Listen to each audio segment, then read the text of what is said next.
नबवी मी आलवी फसल बतूली गुलशन, हसनी फूल हुसैनी है महकना तेरा। इस निशानी के जो सग हैं नहीं मारे जाते, हश्र तक मेरे गले में रहे पट्टा तेरा। राज किस शहर पे करते नहीं तेरे खुद्दाम, बांझ किस नहर से लेता नहीं दरिया तेरा। मजराए चिश्त बुखाराओ इराक़ो अजमेर, कौन सी किश्त नहीं जिसमें बरसा नहीं झाला तेरा। मुझको रुसवा भी अगर कोई कहेगा तो यूं ही कि वही ना वो रजा बंदाए रुसवा तेरा। अल्लाह की हम्द व सना नबी मोहतरम नबी मुअज़्ज़म बाइस तख्लीक़ अर्द व समा सल्लल्लाहु अलैहि वालिहि व सहबिही व बारक व सल्लम की बारगाह मुक़द्दसा में इंतहाई मोहब्बत व अक़ीदत के साथ दुर्द व सलाम पेश करने के बाद तमाम तारीफ़ अल्लाह वहदहु ला शरीक के लिए है। स्टेज पर कसीर तादाद में सादात किराम कसरहुमुल्लाह उलमा अहले सुन्नत और दिगर मुअज़्ज़िज़ीन इलाका मौजूद हैं।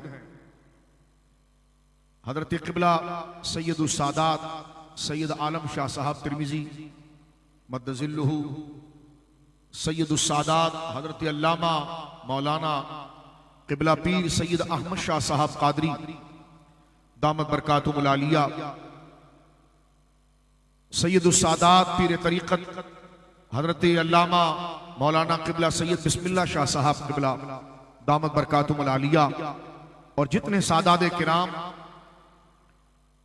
दामत फ़यूज़ुहुम तशरीफ़ फरमा है और हाज़िरान महफ़िल। आज की ये बज़्म हुज़ूर सैयद मेवा शाह साहब रहमतुल्लाहि ताला अलैह के निस्बत के साथ भी मुअन्वन है। और आज की इस गुफ्तगू का उन्वान जो मुझे अभी दोस्तों ने बताया वो सरकार गौसुस सकलैन गैसुल कौनैन सरकार गौसुल आज़म दस्तगीर रज़ी अल्लाह ताला अन्हु की 11वीं शरीफ के हवाले से है। मैं देखता हूं कि यहाँ बच्चे भी कसरत तादाद में मौजूद हैं, तो अपनी गुफ्तगू को शुरू करने से पहले चंद बातें आपकी खिदमत में अर्ज करना चाहता हूं कि मकसद 11वीं शरीफ के जलसे का क्या होता है और मकसद मिलादुन नबी सल्लल्लाहु अलैहि वसल्लम के जलसों का क्या होता है। अपने जहन में मेरे बच्चों, जो बच्चे बैठे हैं, कसीर तादाद में नौजवान बैठे हैं, इस बात को जहन में बिठा लें कि इस वक्त हम एक दीनी मदरसे में आ चुके हैं। ये जलसा नहीं बल्कि एक दीनी मदरसा है, यानी हम इल्म दीन हासिल करने के लिए आए हैं, दीन का इल्म हासिल करने के लिए आए हैं। हम बिहम्दिल्लाहि ताला अहले सुन्नत हैं। अहले सुन्नत का अकीदा क्या होता है, अहले सुन्नत का नजरिया क्या होता है, सुन्नी किसे कहते हैं और अहले सुन्नत के नजदीक 11वीं शरीफ का मकसद क्या है, ये बुनियादी सबक सुनने के लिए, समझने के लिए हम आए हैं। क्या आप तैयार हैं इसके लिए? मैं दोबारा इस बात को जिक्र कर देता हूं। और आप जानते हैं कि मदरसे में जब आया जाता है तो सबक को पक्का करने के लिए आते हैं, यानी सबक को इस हवाले से याद करने के लिए आते हैं कि फिर हमने कभी उसको भूलना नहीं है। मदरसे में आने का क्या मकसद होता है?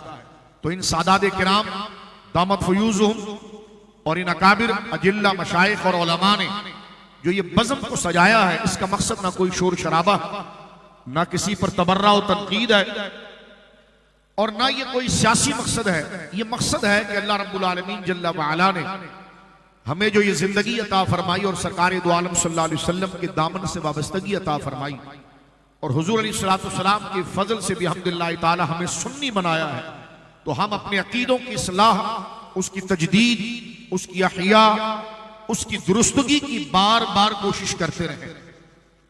इंसान तकादा बशरी से उससे खता सरजद हो जाती है, गलती हो जाती है।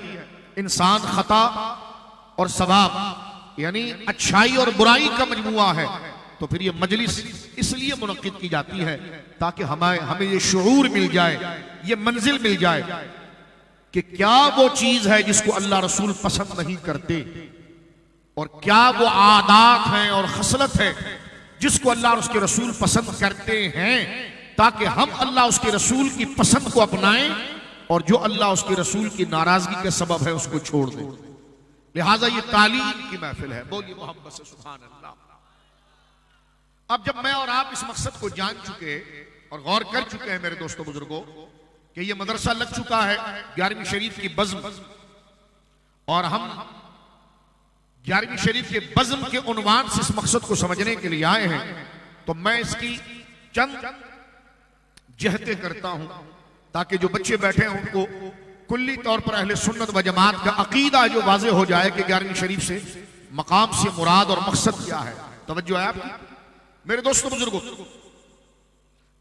11वीं शरीफ या फज़ाइल औलिया या अज़मत औलिया, इस मौजू पर जो गुफ्तगू होती है, ये अपने मौजू के हवाले से, अपनी बात और मकसद के हवाले से बहुत वसी मौजू रखता कि इसकी कई जहतें हो जाती हैं, क्योंकि जाहिर सी बात है, एक तो इस मसले की अहमियत कुरान और सुन्नत में, फिर उम्मत ने हमेशा इस मकसद को समझा कैसे, फिर बदमज़हबों की जानिब से हज़रात औलिया किराम, सहाबा किराम, अहले बैत इज़ाम और साहिबान मज़ार के ऊपर जो एतराज़ात फजूल किए जाते हैं, उसके जवाबात, तो गोया के कई इसके शोबे हमारे सामने आ जाते हैं। लेकिन मैं इसका मकसद और मुद्दा आपको बताना चाहता हूं, ताकि हर सुन्नी सुबह उठकर और लोगों के दरमियान जब उसे पूछा जाए कि 11वीं कहते किसको है, तो उसके सामने वो मकसद वाज़ेह हो। 11वीं शरीफ कहते किसको है, ये बात वाज़ेह हो जाए। क्या आप इस मौजू को सुनने के लिए तैयार हैं मेरे दोस्तों बुजुर्गों?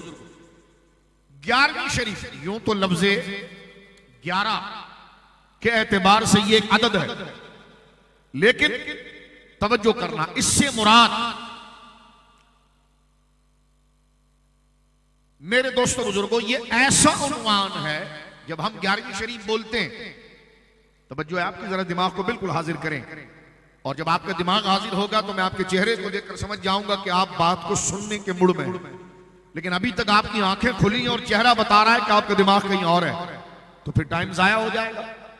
और फिर इतनी इल्मी महफिल जिसमें हम दीन सीखने के लिए आए हैं और अपने अकीदे के तहफ़्फ़ुज़ के लिए आए हैं, ज़ाहिर सी बात है मोमिन के लिए कब्र का मरहला और कब्र में निजात का जरिया अकीदा अहले सुन्नत है।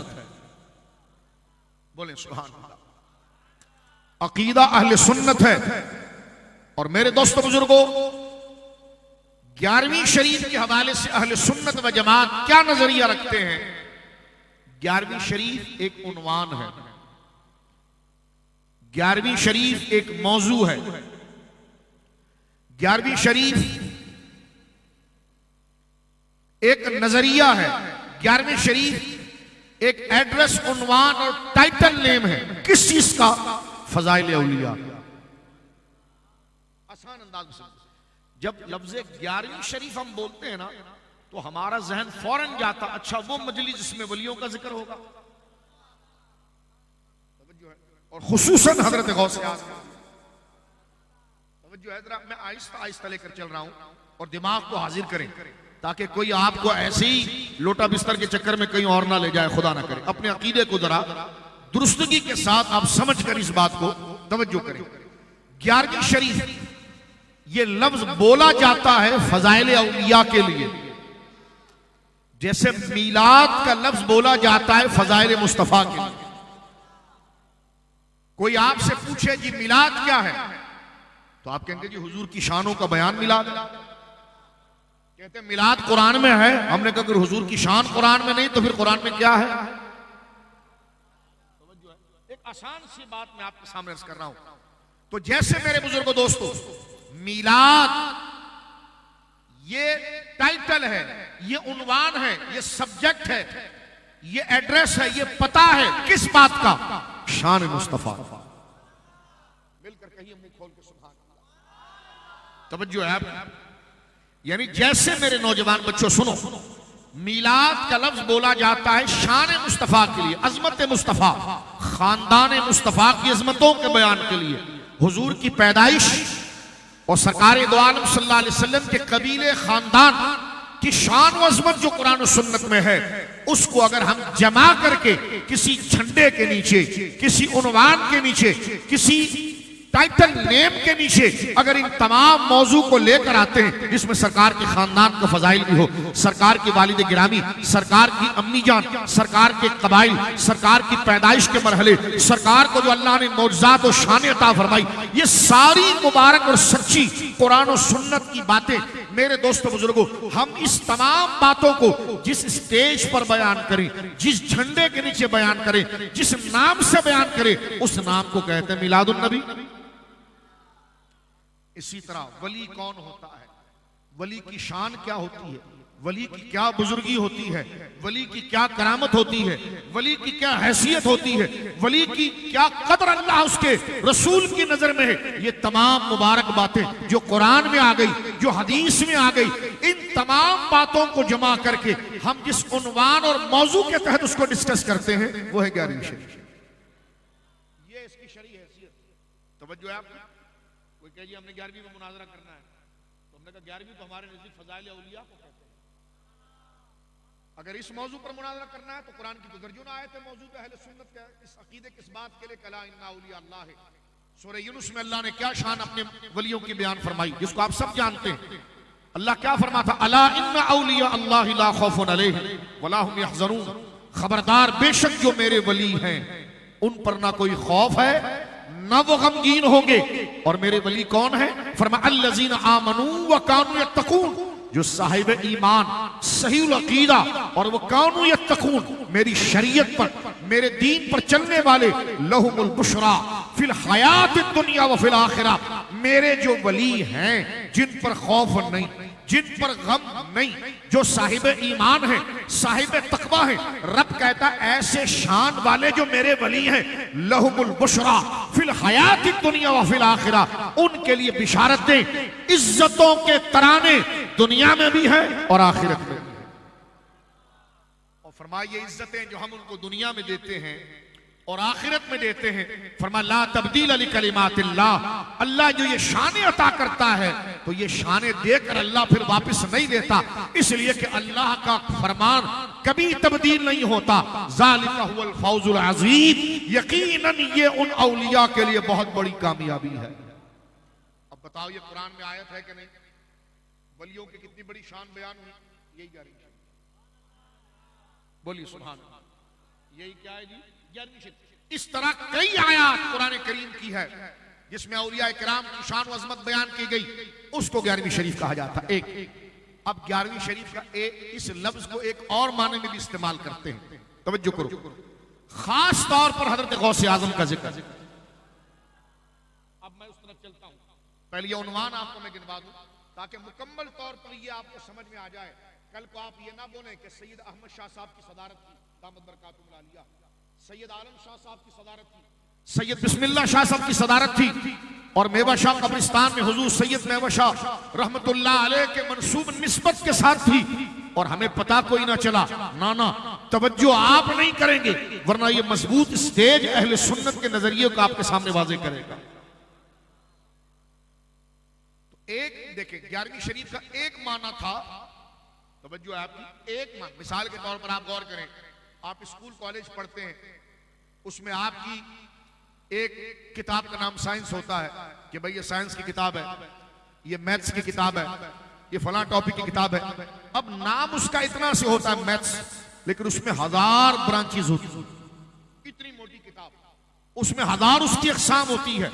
तो बस आप यूं ही समझ लीजिए जो तकरीर हम कर रहे हैं उसकी किताब का नाम है 11वीं, और उसकी ब्रांचेस क्या है, उसकी एक ब्रांच और एक फसल और एक उसके सब्जेक्ट का नाम है फजाइल औलिया। जब ये सारे मौजू जमा होंगे तो नाम क्या रखा जाएगा? 11वीं शरीफ। क्या रखा जाएगा? 11वीं शरीफ। लोगों को बड़ी फिक्र है कि 11वीं आप क्यों कहते हैं? हमने कहा नाम तो बंदा कोई भी रख सकता है। कोई ये पूछे कि आपके अब्बा ने आपका नाम क्यों रखा, आपने इस मस्जिद का नाम ये क्यों रखा, आपने मदरसे का नाम ये क्यों रखा, आपने अपने किताबों का नाम ये क्यों रखा, आपने अपने मदरसों के अंदर 7 पीरियड क्यों रखे, पहले आपने तफसीर का रखा, फिर ग्रामर का रखा, फिर हदीस का रखा, ये क्यों रखा? तो आप यही कहते हैं कि ला मुशाहत फिल इस्तिहला, यानी शरई टर्म्स या इस्तिहला या नाम देने में कोई हर्ज नहीं है। बंदा अपनी सहूलत से नाम देता है, लेकिन नाम देने का मकसद ये कि नाम दिया जाए तो उसमें वो चीज लाई जाए जो दीन है। तो हम भी यही कह रहे हैं कि नाम हमने 11वीं का दिया है और बयान इसमें औलिया की शानें हो रही। इसमें कैसे उलझाने वाली बात। अब मेरे दोस्तों बुजुर्गों जरा तवज्जो करना, मैं आगे चलता हूं। 11वीं का एक माना, जिस तरह मिलाद का एक माना हुजूर के खानदान की शान, मिलाद का दूसरा माना सरकार की पैदाइश का जिक्र, मिलाद का तीसरा माना सरकार के मौजूदात का जिक्र। अब ये 3 माने जब एक जगह जमा हो गए उसको मिलाद कहा। तो 11वीं शरीफ का एक माना कुरान की वो आयात पढ़ना, हदीस वो पढ़ना जो हजरात औलिया के कमालात फजाइल पर हैं।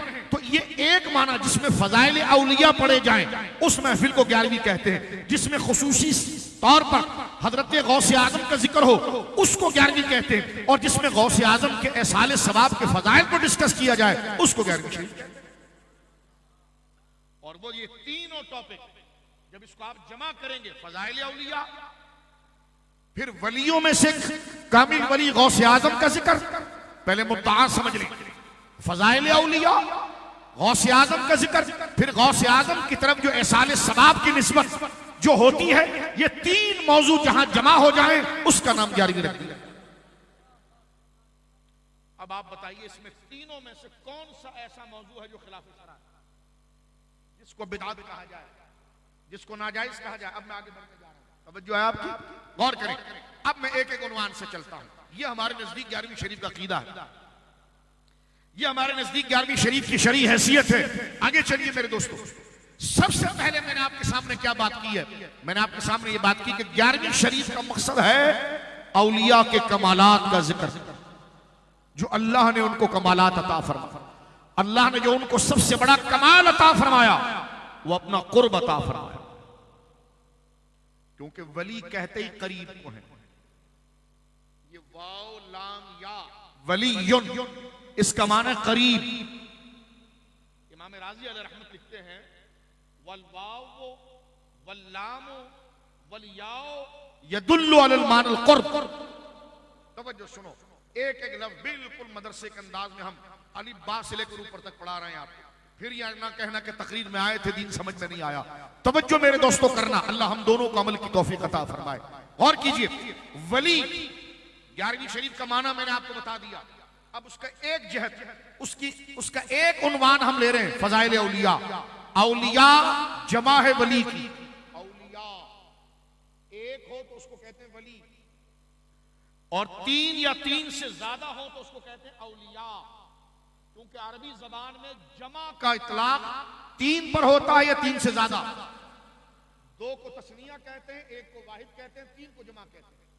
तो औलिया वलीयुन, एक बंदा अल्लाह का वली, और औलिया के कम से कम 3 या फिर उससे जितने ज्यादा। अच्छा, आपने कहा शाह साहब ये तो उसकी तादाद पता चल गई, औलिया जमा का सीगा है, लेकिन वली कहते किसको है? तो देखिए, तवज्जो करना, हंसना नहीं, मैं आपसे बात कर रहा हूं। खुदा और अपने वक्त की कीमत को जाने। मैं चाहता तो कोई और मौजू भी आपको बयान करता, लेकिन इन सादात के सामने जमकर इस बात करने में ही हमारे लिए नफा है, ताकि हम अपने अकीदे को जमकर सीख लें। अब सुनिए, औलिया जमा का सीगा है। सीगा कहते हैं लफ्ज को, औलिया जमा का लफ्ज है। जमा कहते हैं अरबी जबान में जिसकी तादाद 3 हो या 3 से ज्यादा हो। अब 3 से जितनी ज्यादा हो, करोड़ों, लाखों, अरबों, जितनी भी हो जाए, लेकिन कम से कम वो 3 हो। अगर 3 से नीचे आ गया तो वो तस्निया हो गया, वो जमा नहीं रहेगा। तो औलिया वली, वली यह है कि एक अल्लाह का वो नेक बंदा, और औलिया के कम से कम 3 और ज्यादा से ज्यादा जितने भी हो। आप कहेंगे ये तो अददी तौर पर हमें वाहिद और जमा, एक और जमा पता चला, इसका माना क्या होता है और ये कौन सी जबान का लफ्ज है? तो मैं आपको बताऊं, वली अरबी जबान का लफ्ज, ये ना पश्तो जबान का लफ्ज है, ना फारसी जबान का लफ्ज है, ना हिंदी जबान का लफ्ज है, ना सिंधी जबान का लफ्ज है, ना बलूची जबान का लफ्ज। ये है अरबी जबान का लफ्ज। वली कौन सी जबान का लफ्ज है? अरबी जबान। अब जब ये अरबी जबान का लफ्ज है तो इसको समझने के लिए हम अरबी किताबें उठाएंगे। जिस जबान का लफ्ज होता है उसकी मीनिंग्स के लिए हम उसी की डिक्शनरी उठाते हैं। ऐसा तो नहीं हो सकता जो उर्दू का लफ्ज है और उसको अंग्रेजी डिक्शनरी में ढूंढे, या अंग्रेजी का लफ्ज है तो उसको उर्दू में ढूंढे, नहीं। जब ये जिस जबान का लफ्ज होगा उसी में ढूंढेंगे। तो मेरे दोस्तों बुजुर्गों याद रखिए कि वली जब अरबी जबान का लफ्ज है तो इसको जब अरबी के माने और माहिरीन अरब जिनकी अरबियत यकीनन तमाम अरबियों के लिए सनद बनी, उनमें एक बहुत बड़ी शख्सियत सैयदुल मुफस्सिरीन हजरत इमाम फखरुद्दीन राज़ी रहमतुल्लाह अलैह, आपकी मशहूर मारूफ तफसीर कुरान की तफसीर कबीर मफातिहुल गैब, आपकी मुबारक तफसीर, जब आपने सूरह यूनुस की इस आयत की तफसीर शुरू की तो आपकी आदत है कि पहले आप लुग़वी माना करते हैं, तो आपने लफ्ज वली का माना क्या किया? फरमाया वल वाओ वल लामो वल याओ, वाओ लाम या वलीयुन यदुल्लु अलल मानल कुर्ब, इसका माना है करीब। तवज्जो सुनना, यहां से बात चलेगी, यहां से बात चलेगी। वली का माना मिलकर कहिए क्या है? करीब। इमाम राज़ी अलैहि रहमत कहते हैं जिस तरह ये बच्चा मेरे करीब बैठा है तो मैं इसका वली हुआ, ये मेरा वली हुआ। ये भाई आपके करीब बैठे हैं, ये आपके वली हुए, आप इनके वली हुए। जो जिसके करीब होगा वो उसका वली होगा। तो वलीउल्लाह का माना क्या हुआ? जो अल्लाह के करीब। अब मुझे बताओ, जो अल्लाह के करीब हो, जो अल्लाह के करीब हो, वली का माना यही है, अल्लाह के करीब। अब वाबियों की अकल का मातम कीजिए, वो कहते जी वली के पास जाने से बंदा खुदा से दूर होता है। तो मैंने कहा जो खुदा के खुद करीब है उसके पास जाकर हम कैसे दूर हो जाएंगे?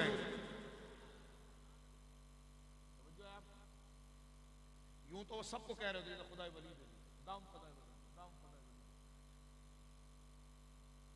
वली का माना है करीब। किसके करीब? अल्लाह के करीब। मसलन ये बच्चा आपके करीब है, ये आपका वली हुआ। जो जिसके करीब होता है वो उसका वली होता है। मुझे एक बच्चा पूछने लगा कि वली का माना तो हमने दोस्त के किया है, वली का माना हमने मददगार के किया है। मैंने कहा बेटा जो करीब होता है वही तो दोस्त होता है। जो करीब होता है मेरे भाइयों वही तो दोस्त होता है, जो करीब होता है वही तो मददगार होता है। तो वली का माना करीब।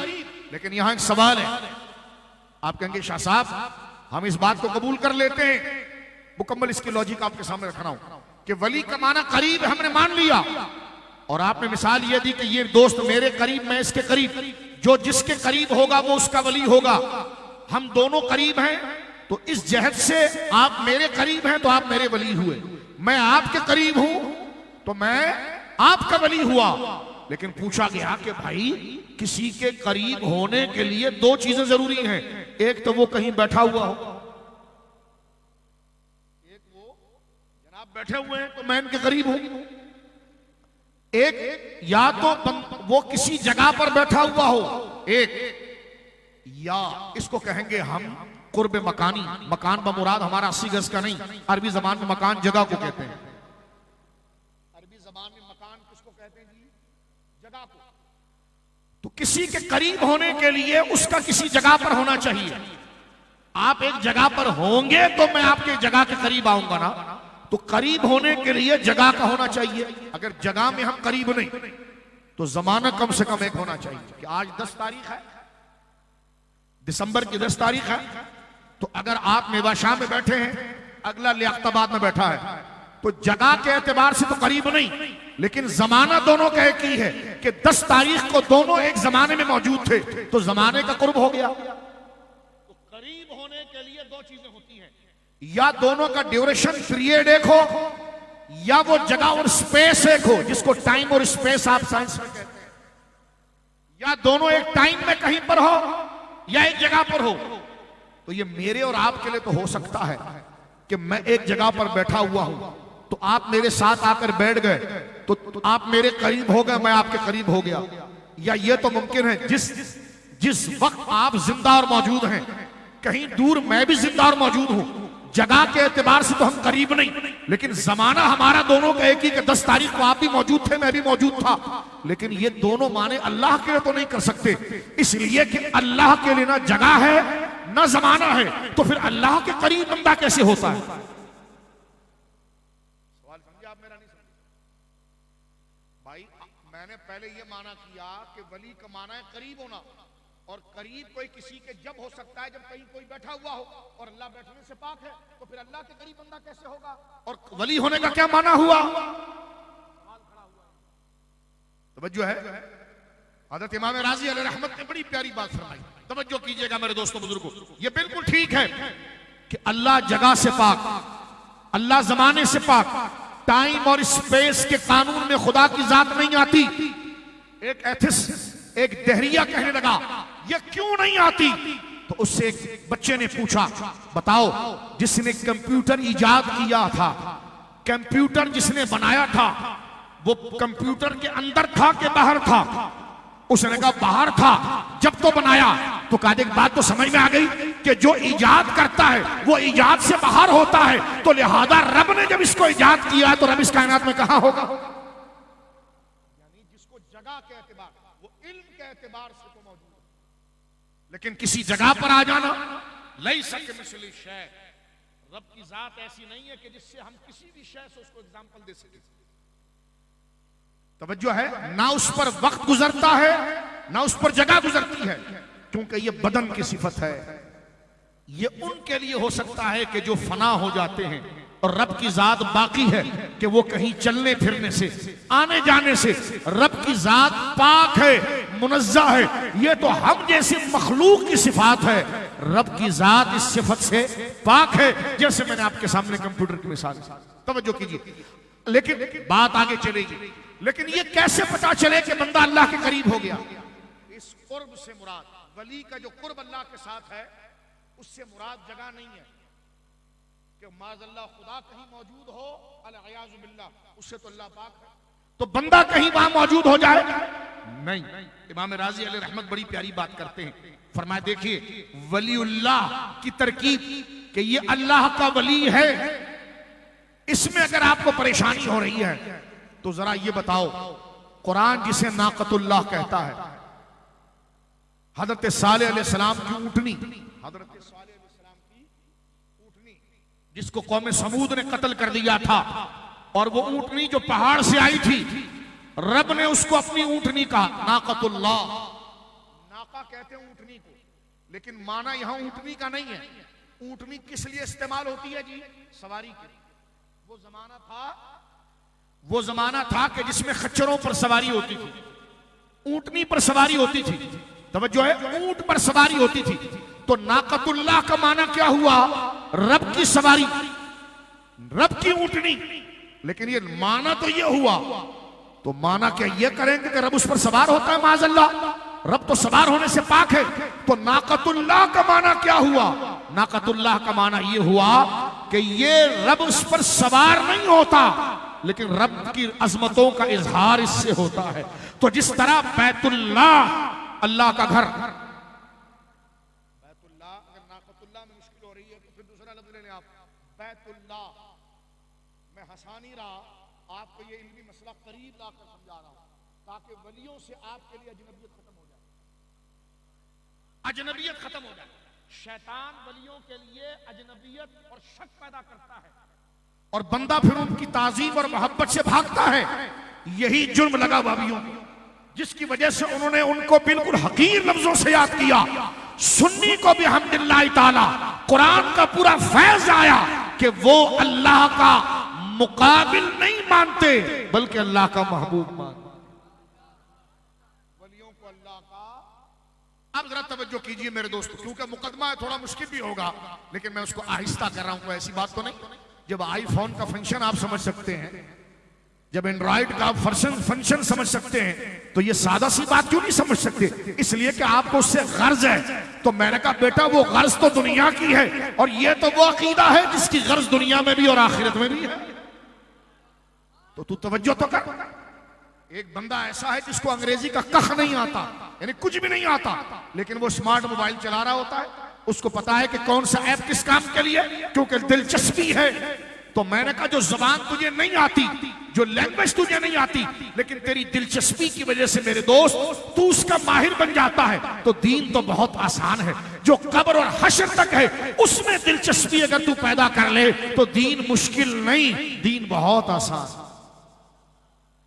लेकिन थोड़ी सी तवज्जो कर, अब गौर करें मेरे दोस्तों बुजुर्गों।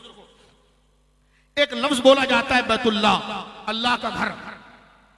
मैं अगर कहूं ये घर मेरा है, आप कहेंगे आप इसमें रहते हैं, मैं कहूंगा नहीं, तो आप कहेंगे फिर बनाया क्यों? भाई घर घर का होना ये इस बात की दलील है कि सुकूनियत, मैं रहता हूं उसमें। अब अल्लाह के लिए लफ्ज बोला गया बैतुल्लाह, अल्लाह का घर, लेकिन अल्लाह तो रहने से पाक है, फिर बैतुल्लाह क्यों कहा गया? तो जवाब आया, रहते नहीं, पहचाने यहां से जाते। ये सुकूनत के लिए नहीं, मारिफत के लिए है। हम रहते नहीं, हम तो रहने से पाक है। तो या अल्लाह फिर ये बैत और घर की निस्बत तेरी तरफ क्यों हुई? फरमाया रहते नहीं, जाने यहां से जाते हैं। तो वलीउल्लाह का भी माना ये हो गया कि ये शरीक और कुर्बे मकानी नहीं, बल्कि हम पहचाने इनसे जाते। इनकी मोहब्बत हमारी मोहब्बत, इनकी नाराजगी हमारी नाराजगी। तुम्हें जो मिलेगा इनके जरिए मिलेगा। अब आप गौर कीजिए, इसीलिए अहले सुन्नत व जमात इसमें बिल्कुल मुतमईन हो गए कि वली का अदब खुदा का अदब है, वली का जिक्र खुदा का जिक्र है। बोलो सुभान अल्लाह। अल्लाह के वली से मोहब्बत, तवज्जो से मेरे बच्चों सुनो। दाऊदोरो जो वलियानो पसेदी एक ऐसी शक, रायमंडी ऐसी एक शक तोड़ता है, देखो ये वलियों के पीछे जाएं। तो मैंने कहा लोटा लेके जब तेरे पीछे चलूं तो शिरक नहीं। तवज्जो करें, लोटा लेकर जब तेरे पीछे चलूं, खुदा ना करे मैं चलूं, लेकिन जो चले, जो लोटा लेकर तेरे पीछे चले तो शिरक नहीं, और मजारों पर आ जाए तो शिरक, वो हो गया गैरुल्लाह। तो तू क्या हुआ फिर? खुद के पीछे चलाए तो शिरक नहीं।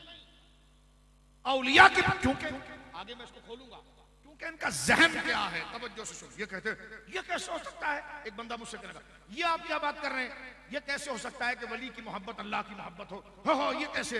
तो मैंने कहा तू अपने बाप से मोहब्बत करता है? कहने लगे हाँ।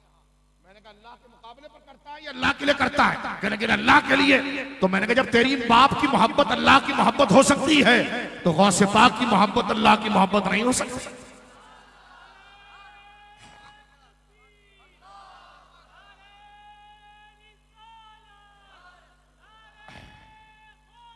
गौर करें, जब हमारी मां और बाप की मोहब्बत, कोई कह सकता है कि मेरे बाप की मोहब्बत अल्लाह की मोहब्बत के खिलाफ है? कोई कह सकता है? अगर अल्लाह की मोहब्बत के खिलाफ होगा तो वो मोहब्बत की हराम हो जाएगी। मेरी अम्मी की मोहब्बत अल्लाह की मोहब्बत के मुकाबले पर अगेंस्ट है, तो मोहब्बत ही हराम हो जाएगी। लेकिन हर मौलवी मुल्ला ये बात करेगा कि नहीं, माँ की मोहब्बत अल्लाह की मोहब्बत है। मैंने कहा जब तेरे बाप की मोहब्बत अल्लाह की मोहब्बत हो सकती है, तो जिनको खुद खुदा अपनी मोहब्बत का जलवा बनाए तो उनसे प्यार अल्लाह का प्यार नहीं होगा। यह है असल में अजनबियत का बीज। वहाबियत को जो हिजाब और पर्दा लगा वो ये लगा, उनको शक लगा, वो ये समझे कि इनका जिक्र करेंगे तो खुदा को भूल जाएंगे। अब मैं थोड़ा आगे चलूं, अगर दिलचस्पी है। सवाल पैदा होता है मेरे दोस्तों बुजुर्गों, गौर करना, सुन्नी मज़ारात पर जाने से खुश होता है और वो मज़ारात पर जाने से बेचैन होता है। दो अलग सोचें हैं, तवज्जो रखना थोड़ी सी। दो अलग सोचें हैं। हम सैयद अहमद शाह साहब, सैयद बिस्मिल्लाह शाह साहब, सैयद आलम शाह साहब और दिगर सादात के साथ मोहब्बत और मज़ारात पर हाजिरी में हमें कोई बेचैनी नहीं होती। हमें ये शक नहीं गुजरता कि खुदा नाराज हो, बल्कि हमें तो ये अकीदा बनता है कि खुदा राजी ही के जरिए हो। अब उधर एक सोच है जो उनके दो वलियान सकोली शी बड़ा दशीशी मड़ा, तो मैंने कहा तारीख जमील बशर शकोली आगा मख खड़े वे आगा शकोली। तवज्जो है।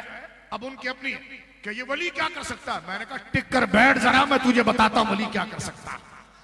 तेरे को लग गया रूहानी कब्ज, तूने बिठा लिया बुग़्ज़, तूने उनको खुदा का दुश्मन समझ लिया है। जालिमा वो खुदा के दुश्मन नहीं, वही तो खुदा तक पहुंचाने का जरिया है। जो खुदा तक पहुंचाने का जरिया था और जो खुदा का दुश्मन था उसकी तारीफ शुरू। अब आप देखें इनका एक अंदाज है। हमारा एक दोस्त, मैं आपको अभी थोड़ी इल्मी तकरीर होगी तो थोड़ा आपको हंसाऊं मैं, फिर जरा गौर करें। मैं 94-95 में शाह साहब न्यू कराची में इमाम था मदीना मस्जिद में, ये 94-93 का टाइम था। मैं दर्जा उला सानिया सालिसा में पढ़ता था। तवज्जो सुने, तो हमारी मस्जिद के जो सदर साहब थे वो कसाई होते हैं ना, कुरैशी बिरादरी, अच्छे लोग होते हैं, मोहब्बत करते हैं, वलियों के आशिक होते हैं, उनका मोहल्ला था। तो हमारे जो कसाई जो हमारी मस्जिद के जो सदर थे उनका नाम था अकरम भाई, वो W11 चलाते थे, उनकी अपनी W11 थी। तवज्जो है आप, कसाई थे वो। कहने लगे एक दिन मैं आज चंद साल पहले उस इलाके में गया, क्योंकि जाहिर सी बात है मेरी उम्र उस वक्त 21 साल 22 साल बहुत छोटी थी, तो वो मुझे बड़े बच्चों की तरह, छोटे भाइयों की तरह रखते थे। जब मैं वहां पर गया तो जब भी मैं जाता हूं तो वहां की हमारी खालाएं जो बहनें हैं सब वो कोई खाना बनाकर भेज रही हैं, तो कोई सैयद साहब है, मौलाना है, जो भी जो मोहब्बत उलमा से होती है, दीन के नाते से होती है। तो वो अकरम साहब मेरे पास आए, पढ़े लिखे कुछ भी नहीं थे, कुरैशी कसाई। अब वो आए एक दिन, मैंने कहा अकरम भाई आज कहाँ आजकल हो? कहने लगा यार शाह साहब मैं जमात वालों के साथ चला गया था, पता तो मुझे कुछ था नहीं। तो मैंने कहा क्या? कहने लगे नहीं यार, लेकिन शाह साहब आपकी जो तकरीर हमने सुनी ना तो हमें समझ में आई। मैंने कहा क्या? कहने लगा यार जब जमात में गए कहीं हमारी तश्कील हो गई, हम जब गए तो पूरा दिन ही मौलवी तकरीर कर रहा था, शैतान से बचो, शैतान बहुत ताकतवर होता है, वो इंसान के खून में घूमता है, वो तुम्हें वहां से देख लेता है जहां से तुम उसको नहीं देख सकते। कहने लगा मैं सर खुजाता रहा, मैं किस पार्टी में आ गया हूं। शाम को जब मौली साहब ने अपना वो बिस्तरा बटूड़ा जो खोला और लेटे, तो कहते मैं घबरा कर उसके पास गया और मैंने कहा मौलाना अपन किस पार्टी के, पहले ये तो बताओ। कहने लगे किस पार्टी से क्या मुराद? कहने लगे आपकी तो तकरीर मुझे शैतान से मुतासिर कर रही थी। कहने लगे तौबा कैसे? कहने लगे आप कह रहे थे शैतान बड़ा ताकतवर होता है, तो कहते हाँ ना। तो कहा हमने तो मुजफ्फर शाह की तकरीर सुनी थी कि अली बड़ा ताकतवर होता है।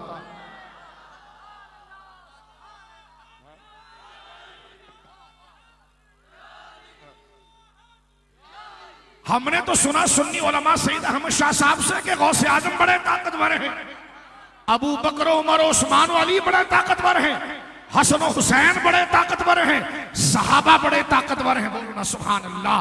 अहले बैत बड़े ताकतवर। No no no no no no no no बेटा, इससे तो शिर्क हो जाएगा।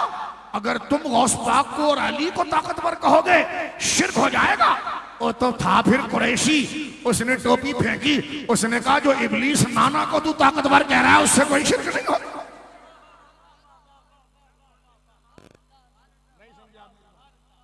बात समझे? तो इब्लीस तुझे कना था ढेर ताकतवर देखा, ताकत खुदा औलिया से रही। यानी अब आप उल्टी मंतिक देखिए। मैंने आपको पहले कहा दो फिक्रों का फर्क है। अब वो ये तकरीर करते ना शैतान से बहुत, शैतान बहुत ताकतवर है। हमने कहा हटाए, शैतान की क्या ताकत? ताकत तो दी अल्लाह ने वलियों को। कहता ना ना ना, जहां वलियों की ताकत की बात आएगी ना तो फिर कहते नो नो नो, ये जुमला ना कहना, इससे शिर्क हो जाएगा। अबे जब शैतान के लिए ताकत मान रहा है तो तौहीद कायम है। अकल देखें आप, यही हुआ इब्राहिम कातिया कि शैतान के लिए रूए जमीन का इल्म माना तो शिर्क नहीं, और रसूलुल्लाह के लिए माना तो शिर्क हो गया। ये बुनियादी फर्क है। इसीलिए अकरम भाई कहने लगे मौलाना से, मौलाना पहले ये तो बताओ अपनी पार्टी कौन सी है, अली वाली है ये वाली? तो वह भी कंफ्यूज है, उसको ये नहीं पता कि शान किसकी बयान करनी है और किसकी नहीं करनी। तवज्जो है? अब इब्लीस की क्या ताकत है? मुल्ला अली कारी रहमत की एक मैं बात आपको बताऊं, आपने बड़ी प्यारी बात मिरकात में लिखी। रसूल पाक की हदीस मुबारक है कि बुरी नजर से बचो।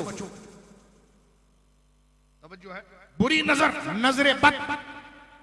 सरकार ने फरमाया नजरे बद जिंदे को हांडी में पहुंचा देती है, ऊंट को, यानी बंदे को कब्र में उतार देती है। सरकार के एक सहाबी थे, बड़े खूबसूरत थे, हसीन थे। वो अपने दोस्तों के साथ कहीं बैठे थे, उन पर मिर्गी का दौरा आ गया। जामे तिरमिजी शरीफ, मिर्गी का दौरा आ गया। एक साहबी भागते हुए आए हुजूर के पास, कहने लगे या रसूलल्लाह उन पर मिर्गी का दौरा आया। सरकार ने फरमाया बताओ गौर से देखा किसने था उसको? किसने गौर से देखा? उन्होंने कहा हज़रत बस वो गुस्ल करके निकले, बड़े हसन साहबी थे, उनकी जवानी, उनका एक मकाम।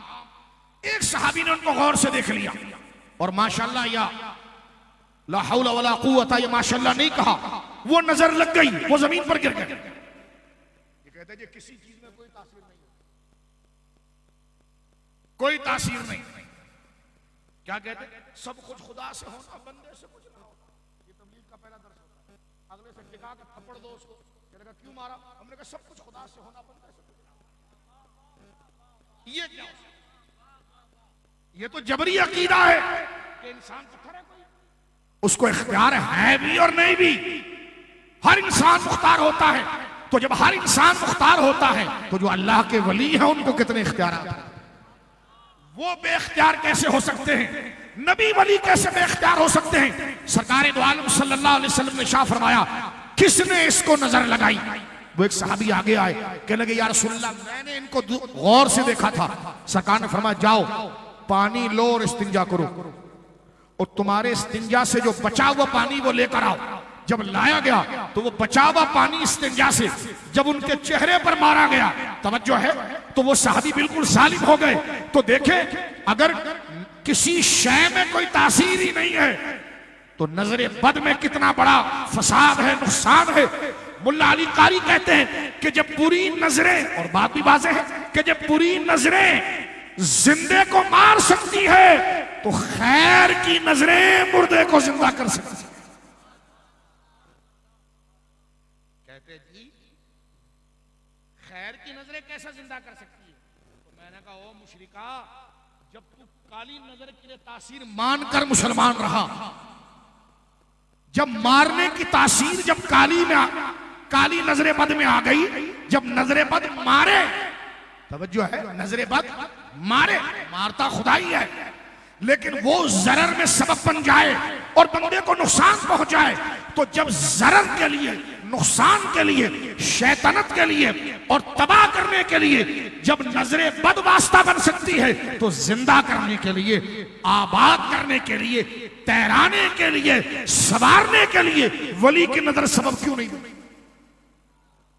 बोलो ना सुभान। तो अल्लाह रब्बुल आलमीन जल्ला व अला अपने इन औलिया के जरिए अपनी ताकत का इजहार करता है, अपने इन अंबिया के जरिए अपनी ताकत का इजहार करता है। बोलो सुभान अल्लाह। अब मैं यहां से तकरीर को आसान कर देता हूं, सवाल जवाब। कहते नहीं जी, नबी वली के पास कोई इख्तियार नहीं। मैंने कहा, अगर नबी के पास इख्तियार नहीं होता तो अगला दुश्मन उसके ताबे क्यों हो जाता है? अगर नबी के पास कोई इख्तियार नहीं तो उसके दुश्मन को क्या जरूरत है कि इतनी बड़ी रियासत को छोड़कर वो उसके ताबे हो जाए? तवज्जो है आपकी। आइए कुरान सूरह स्वाद पर ले जाऊं मैं आपको मेरे दोस्तों, और मौजू तो बड़ा लंबा है, बस इधर ही आपको समझा दूं कि वलियों की शान क्या होती है। सुलेमान अलैहिस्सलाम का दौर मुबारक, बोलो सुभान अल्लाह। सुलेमान अलैहिस्सलाम को हुदहुद ने खबर दी, ये हुदहुद परिंदा ने सुलेमान अलैहिस्सलाम को ये खबर दी कि फला इलाका है, वहां एक बहुत बड़ी सल्तनत है और उनके पास जिंदगी का तमाम माल, सोना चांदी, उनके पास पानी का डैम, उनके पास सब्जा, उनके पास खेती बाड़ी, सब कुछ है। यानी बिल्किस की हुकूमत। तवज्जो सुनना, ये यमन की बात हो रही। लेकिन कहा उसने, हुदहुद ने, लेकिन हैरानगी की बात यह है कि सब कुछ खुदा ने उनको दिया, लेकिन वो सूरज की इबादत करते हैं। माज़अल्लाह, तो वो सूरज की इबादत करते हैं। सुलेमान अलैहिस्सलाम, तवज्जो है आपकी। अब सुलेमान अलैहिस्सलाम की जो इस वक्त मुकाबले पर दुश्मन है वो बिल्किस है, जो शिर्क कर रही, बाद में ईमान ले आए, जो शिर्क कर रही है, यानी सूरज को पूज रही है। ताकत उसके पास इतनी है कि इलाके में सबसे बड़ा लश्कर उसके पास है, और सुलेमान अलैहिस्सलाम की कोई भी ताकत ना हो तो बिल्किस को कलमा पढ़ने की जरूरत क्या है? नहीं समझा आपने भाई? बिल्किस ने हजरत सुलेमान का कलमा पढ़ा ना, तो ऐसा तो नहीं है कि जैसे ये दरवाजा खुला हो के मुझे खुदा खबर अबू ऐसी खाली चले गए। यानी आप गौर करें, सुलेमान अलैहिस्सलाम की भी जंग जिससे होने वाली है बिल्किस से, उसकी पूरी एक रियासत है, पूरा मुल्क है, फौज है, माल है, पानी है, खेती है, जखीरा है। अगर सुलेमान अलैहिस्सलाम के पास कोई ताकत नहीं होती तो दुश्मन क्या सिर्फ सुलेमान अलैहिस्सलाम को ऐसा कबूल कर लेता। अल्लाह ने फरमाया सुलेमान तुम बेफिक्र हो जाओ। बोलो सुभान। अगर तुम्हारे दुश्मन के पास ये सारी शानें हैं तो तुम कौन से बेख्तियार हो? तुम तो हमारी इज्जत के मजहर हो। मजहर का माना क्या होता है? जिससे शान जाहिर होती है। मसलन कैसे? ये बल्ब आप देख रहे हो, लाइट आ रही है मेन जंक्शन से। लाइट इस बल्ब की नहीं है, पीएमटी की है। पीएमटी में लाइट जाएगी, बल्ब बुझ जाएगा। पीएमटी में लाइट आएगी, बल्ब जल जाएगा। अगर इस बल्ब को निकाल कर आप लकड़ी लगा दो तो लाइट उससे जारी नहीं होगी। इस बल्ब को निकाल कर कोई कपड़ा टंगा दो, लाइट उससे जारी नहीं होगी। पीएमटी का फैज इसी बल्ब में आएगा। वो फैज असल में बल्ब का नहीं, पीएमटी का है, लेकिन वो जाहिर इस बल्ब के अलावा कहीं होता भी नहीं है। बिला तशबीह अंबिया और औलिया मजहर है जिनसे वो फैज रब का जारी होता है वो रब का फैज, लेकिन खुदा इनके अलावा किसी से जारी भी नहीं। अब मकसद समझ में आया आपको? वली से क्यों मानते हो? तो मैंने कहा पीएमटी के नीचे बैठा रहता है, लाइट लाइट पीएमटी भी क्या कि बल्ब लगा, मौली फुकट में आ गया, बल्ब लगा। और सिर्फ बल्ब लगा हुआ हो और कनेक्शन पीएमटी से ना हो तो बल्ब भी कहेगा पहले लाइन ले। तवज्जो है आपकी? बिला तशबीह बता रहा हूं कि रिस्क उसका है खिलाते ये, रिस्क उसका है खिलाते ये है। कमाल उसी रब के हैं, जाहिर अंबिया और औलिया से होते हैं। इनका जाती नहीं है उसी का, है उसका, वो देता इनके अलावा किसी और को नहीं। तवज्जो है आपकी? सुलेमान अलैहिस्सलाम मेरे दोस्तों बुजुर्गों, अब जब सुलेमान अलैहिस्सलाम के सामने इतनी खतरनाक दुश्मन खड़ा है जिसकी ताकत इतनी मजबूत है कि हजारों फौजी उसके पास है, अब वो शिर्क भी कर रही है, सूरज को पूज रही है। सुलेमान चाहते हैं कि वो एक अल्लाह की इबादत करे। अब ताकतवर दुश्मन को सिर्फ बातों से तो नहीं आप मुतमईन कर सकते, पहले अपनी ताकत थोड़ी दिखानी पड़ती है। द नबियान सराचर ताकत, मैंने कहा खास्ता मोर क्यों हो गया ताकत, अजीब एक मंतिक है। तवज्जो आप मेरे पश्तून भाई बैठे तो मैंने को समझा सकता, नबियों के पास कहां ताकत होती है? मैंने कहा जो इतनी खाला थी उसके पास तो ताकत थी, और नबियों के पास ताकत है। जो शिर्क कर रहा है उसके पास ताकत है, और नबियों के पास। तो अकरम भाई ने तो सही कहा ना कि हम किस पार्टी के हैं? तो भाई पहले जब नबियों वलियों की पार्टी के हो तो तारीफ इनकी करो ना। नहीं, इनकी तारीफ से शिर्क हो जाता है, तो फिर उधर ही चले जाओ, रावण उधर ही चले जाओ। तो गौर करो, ये दुश्मनी में से लिए कि फिर मजारों के खिलाफ बच्चों को गर्म किया जाता है। कोई चादर जला रहा होता है, कोई गुंबद गिरा रहा होता है। ऐसा काम कोई हिंदू ना करे। मुसलमान बच्चों को भड़काया जाता है। ये खुदा से दूर ले जाने वाले नहीं, ये खुदा की मोहब्बत और खुदा के करीब ले जाने वाला जंक्शन और स्टेशन है। तवज्जो है आपकी?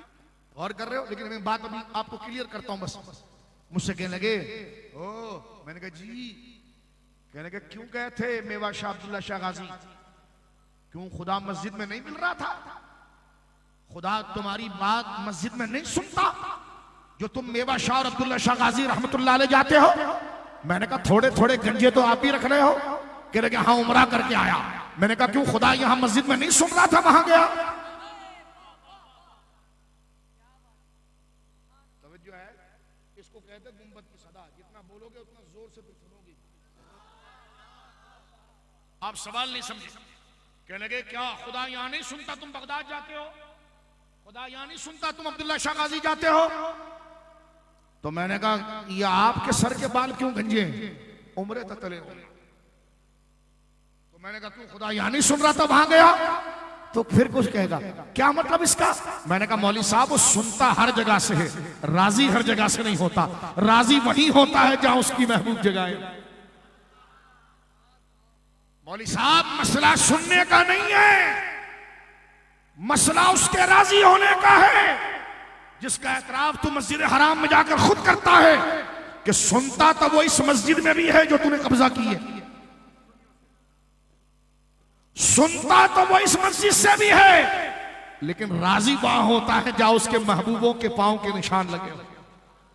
वत्तखिज़ू मिन मकाम इब्राहीम मुसल्ला, फरमाया आओ मेरे हरम में आने वालों, उस पत्थर के पास आओ जिस पत्थर पर मेरे इब्राहिम के पांव के निशान लगे हैं। आज वो पत्थर हरम में मौजूद है जिस पर अल्लाह के नबी के पांव के निशान लगे हैं। मेरे बच्चों जरा गौर करो कि क्या शान है नबियों और वलियों की, और अल्लाह क्या इज्जत देता है कि जिस पत्थर पर उनके पांव लग जाए वो पत्थर भी खुदा के करीब होने का जरिया बन जाए। तो जिस कब्र में वो अपने बदन के साथ मौजूद हो, उन मज़ारात की इज्जत कितनी आला हो। बोलो अब देखिए, आप मैं बात को समेट रहा हूं।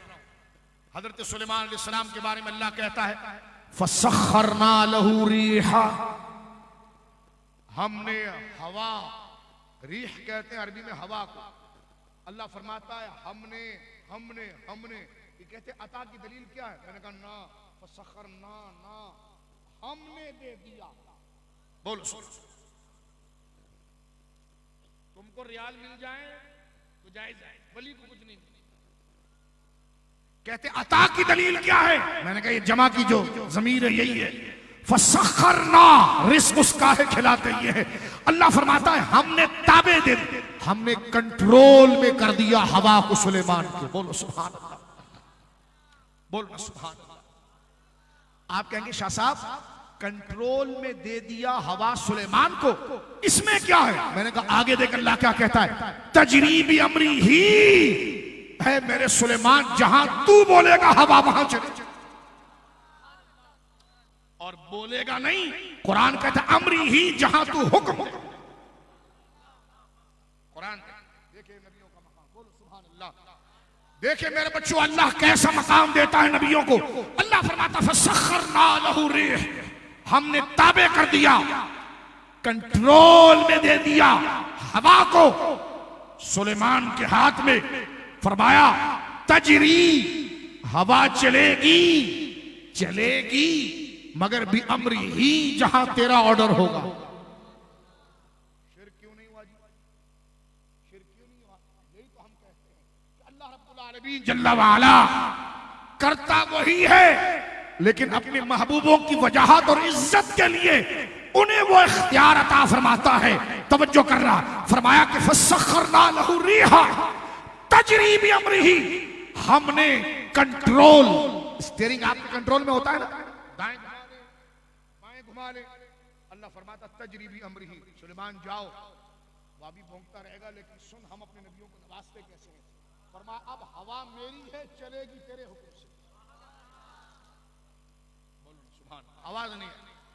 इस आयत को समझ लो, सुन्नियत पूरी बात हो जाएगी। यह जो यहां निस्बत सुलेमान अलैहिस्सलाम की अम्र की है ना, वही अकीदा हमारा सहाबा और अहले बैत के और औलिया के बारे में।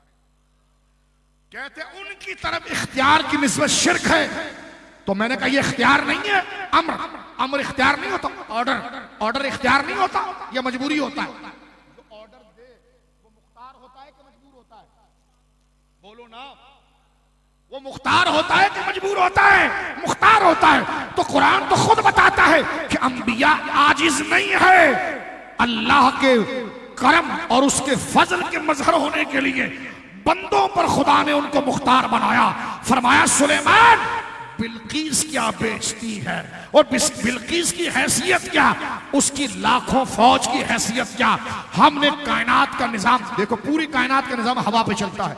हवा बादल लाती है, हवा ही समंदरों को चलाती है। बादल लाती हवा है, उसी से बारिश उतरती है, बारिश से सब्जा होता है, उसी से अनाज होता है, लोगों का रिस्क चलता है। कायनात का पूरा निजाम इस हवा के ऊपर है। खुदा ने कहा फसख्खरना लहू रीह, कहते तसर्रुफात कहां से साबित है? मैंने कहा फसख्खरना से साबित। कहते औलिया के तसर्रुफात कहां होते? तसर्रुफात का माना इस चीज को उधर फेरना, उधर से उधर फेरना, ये कहां से? मैंने कहा यही तो है। अल्लाह फरमा रहा है सुलेमान, ऐ मेरे प्यारे सुलेमान दाऊद के बेटे, हमने हवा को, तवज्जो से सुनना, बहुत कीमती, बहुत जरूरी, बहुत अहम बात मैं आपसे आखिर में कर रहा हूं। अल्लाह कलाम पाक में फरमाता है सूरह स्वाद में, हमने हवा को ताबे कर दिया, हवा को गुलाम बना दिया, मुसख्खर कर दिया, मुसख्खर उसको कहते हैं कि जो तस्खीर कर रहा है फिर इख्तियार उसी का होगा, और जो मदबू जो ताबे हो गया, मदबू का इख्तियार है, जो ताबे हो गया अब वो मदबू के तहत चलेगा। यानी फरमाया हवा हमने, तवज्जो सुनो, हवा हमने सुलेमान के हाथ में दे दी। और क्या कहता अल्लाह कहता है, ये कहते मुंगा सो तो खुदा वर्ती मुंगा खुदा तौहीद पसंद लिया खुदा फखरा, इसलिए आला ने कहा शिर्क खैर है जिसमें ताज़ीम हबीब। ये फिर ये कहते यार हम तो खुदा की तौहीद बचा रहे हैं और खुदा खुदा दे रहा है, तब हम क्या करें, कब तक हम तौहीद बचाएं? हमने कहा ये तौहीद नहीं, अल्लाह के महबूबों की शान घटाना तौहीद नहीं। तौहीद ये है कि अल्लाह को एक मानो और जिससे वो प्यार करे उसकी शान बयान, जिसकी वो शान बयान। तवज्जो करो मेरे दोस्तों, बात को मैं समेट रहा हूं। तजरीबी अमरी, लेकिन इस कुरान की आयत की लज्जत इतनी है, अल्लाह फरमाता तजरीबी अमरी, हवा चलेगी सुलेमान तेरे ऑर्डर पर, रुहान है सुअसाब फमनुन औ अमसिक बिगैर हिसाब। कुरान कहता है, अल्लाह फरमाता सुलेमान फमनुन औ अमसिक, तेरा दिल चाहे ना तो अपने मुरीदों में एहसान करते हुए सारी हवा वहां चला दे, औ अमसिक अपने दुश्मनों को हवा दे ही ना, रोक दे, बिगैर हिसाब, तेरे से कुछ हिसाब नहीं लेंगे। इससे बड़ा इख्तियार क्या कुरान का, फमनुन एहसान कर अपने मुरीदों, ये ठंडी हवाएं जिससे सब्जा उगेगा, जिससे फल पकेंगे, मैंने दुश्मनों को नहीं देनी, ये कलमा पढ़ने वाले इन्हीं को देनी। अल्लाह फरमाता फमनुन एहसान कर जिस पे चाहे, औ अमसिक और जिस दुश्मन से चाहे रोक दे कि वो ऑक्सीजन के बगैर मर जाए, उनकी हलाकत हो जाए। तवज्जो से सुनना, फरमा हवा चलेगी तेरे हुक्म से, फमनुन औ अमसिक बिगैर हिसाब, बिगैर हिसाब कुरान का लफ्ज है, बिगैर हिसाब। हम तुझसे हिसाब नहीं मांगेंगे, जहां तेरा जी चाहे सारी चला देना, जहां जी ना चाहे कतरा भी ना चलाना, बिगैर हिसाब, तुझसे कोई हिसाब नहीं। ये है नबियों का, बोलो सुभान अल्लाह। इसके तहत इनके बड़े घर के मौलवी भी लिख गए। सबसे पहले तो अबुल आला मौदूदी लिखते हैं तफसीरुल कुरान में, हो इससे पता चला कि अल्लाह रब्बुल आलमीन नबियों को गैर मामूली इख्तियारात देता है, यानी मामूली इख्तियारात नहीं, ऐसे इख्तियारात जो हम ना कर सके। तो मैंने कहा यही तो हम कह रहे थे, तो आप कुछ कह रहे थे। थानवी साहब लिखते हैं अपनी किताब बयानुल कुरान में, वो कहते हैं ये आयत बता रही है जो अल्लाह ये कह रहा है ना कि हमने हवा को सुलेमान के हाथ में दे दिया और सुलेमान अलैहिस्सलाम से ये कह दिया जहां सुलेमान तू चाहेगा, जहां तू ऑर्डर करेगा हवा वहीं चलेगी। फमनुन औ अमसिक, चाहे तो हवा एक अपने मुरीदों पर चला दे, औ अमसिक दुश्मनों को एक झोंका भी ना दे, बगैर हिसाब। हम तुझसे कोई हिसाब नहीं मांगेंगे। थानवी साहब भी यहां लिख गए, लिखते हैं कि इससे पता चला कि खुदा ने आपको खजांची मुंशी नहीं बनाया था, मालिक और मुख्तार बनाया था। बोलो सुभान अल्लाह।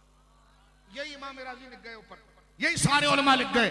तो मेरे दोस्तों बुजुर्गों, ये शाने हैं इन औलिया की। बोलो सुभान अल्लाह, बोलो मोहब्बत से सुभान अल्लाह, प्यार से बोलो सुभान अल्लाह, मोहब्बत से कहो सुभान अल्लाह। अब मेरे दोस्तों बुजुर्गों, बात को समेटते हुए मैं सिर्फ ये बात आपकी खिदमत में अर्ज कर देना चाहता हूं।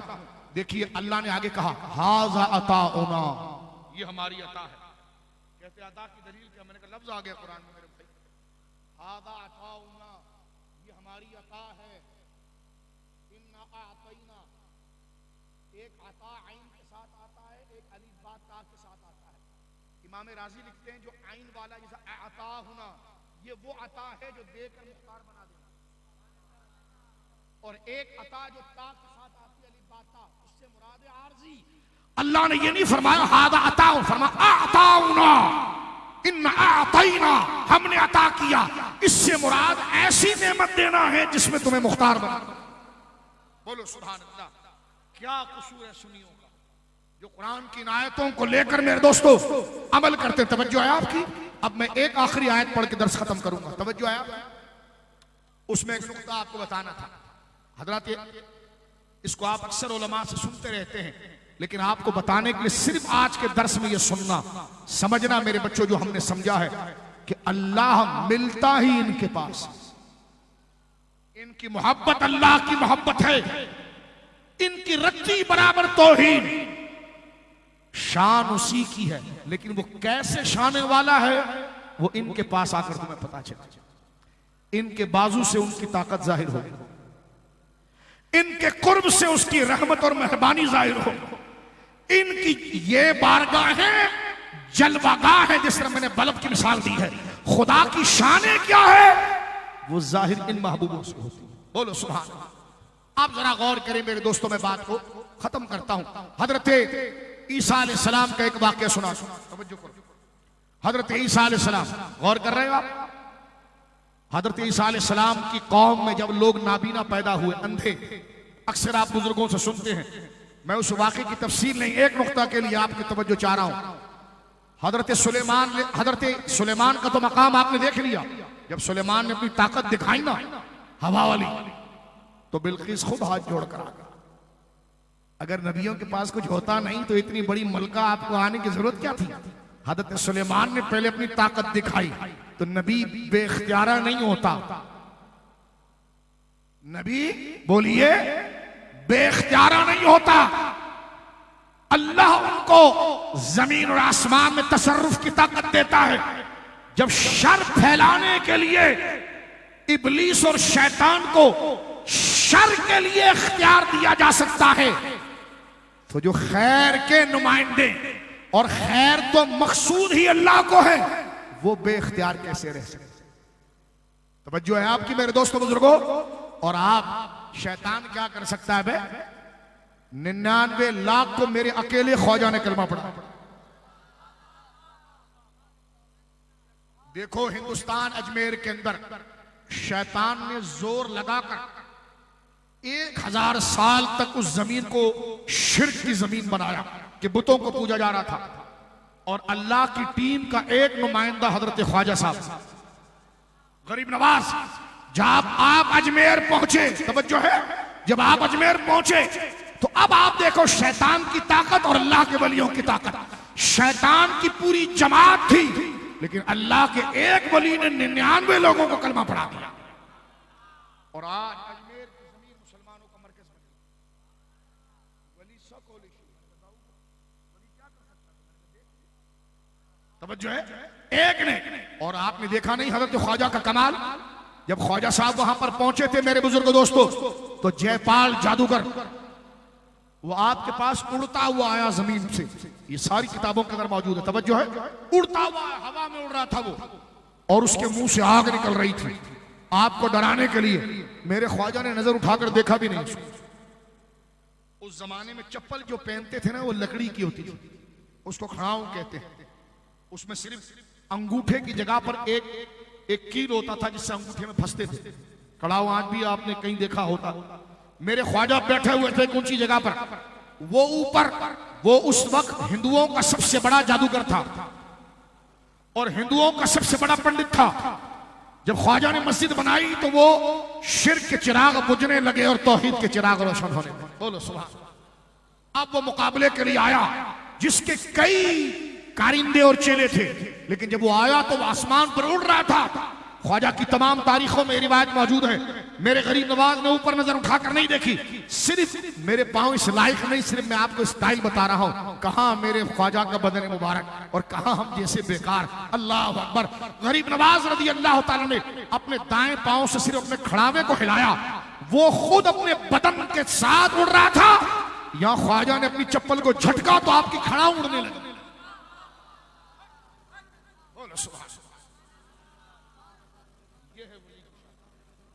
वो चप्पल उड़ी और उसने उसके सर पर बजना शुरू किया और उसको जमीन पर गिराया। जमीन पर वो नहीं गिरा, जमीन पर शैतान गिरा। अल्लाह अपने दीन की इज्जत रखता कैसे है? ताकत अपनी वो अपने वलियों को अता। बोलो सुभान अल्लाह। जमीन पर उसको गिराया और वो जब वो जमीन पर गिरा तो उसको पता चल गया कि ये दरवेश जादूगर नहीं है, क्योंकि जादू तो मेरे पास था, जिसकी जूते में इतनी ताकत है कि वो आसमान पर उड़े, और मुझ जैसा पुजारी जिसके हजारों चेले लोगों को परेशान करे जमीन पर गिराए, वो ख्वाजा साहब के कदमों में गिरकर उसने कहा जिस खुदा का ये बंदा है उस खुदा का मैं कलमा पढ़ता हूं। मैं 2 दफा अजमेर शरीफ जाने का शर्फ हासिल हुआ, आज भी तारागढ़ में ऊपर उसका मजार मौजूद है। कलमा पढ़ाया, मुरीद किया, चिल्ला कशी की, दिल से कुफ्र को निकाल कर फेंका, खिलाफत अता फरमाई। आज था वो जादूगर, लेकिन वलियों के कदमों में आ गया तो आज उसका मजार भी लोगों के लिए दुआओं की मकबूलियत का जरिया। ये है गरीब नवाज की शान। बोलो सुभान अल्लाह, बोलो मोहब्बत से मेरे दोस्तों सुभान अल्लाह। ये है गरीब नवाज की शान, ये है अल्लाह वालों की ताकत, ये है अल्लाह वालों की ताकत, और ये है उनकी नुसरत। बात को मैं खत्म करता हूं, तवज्जो है आपकी। सूरह बकरा के अंदर एक ताबूत का जिक्र है, ताबूत सकीना। ये आसान, मैं इसलिए वाकई हजरत ईसा का छोड़ दिया मैंने, क्योंकि आपके जहनों पर शायद बोझ बन रहा है, तो मैं एक आसान सा वाकया बताऊं। बनी इसराइल, तवज्जो है, बनी इसराइल हजरत याकूब अलैहिस्सलाम की औलाद को कहते हैं। बनी कहते हैं फैमिली को, और इसराइल ये सुरियानी जबान का लफ्ज है, इसका माना है अब्दुल्ला। जैसे अब्द और अल्लाह ये 2 लफ्ज है ना, तो इसराइल, इसरा माने अब्द, ईल माने अल्लाह। इसराइल का माना है अब्दुल्ला, बनी माना कौम, बनी इसराइल। और ये इसराइल लक़ब किसका है? हजरत याकूब का। हजरत याकूब कौन है? हजरत इसहाक के बेटे। हजरत इसहाक कौन है? हजरत इब्राहिम के बेटे। हजरत याकूब कौन है? हजरत यूसुफ के अब्बा। बोलो ना सुभान अल्लाह। हजरत याकूब अलैहिस्सलाम का लक़ब है इसराइल। इसराइल का माना है अब्दुल्ला, ये वाला इसराइल नहीं।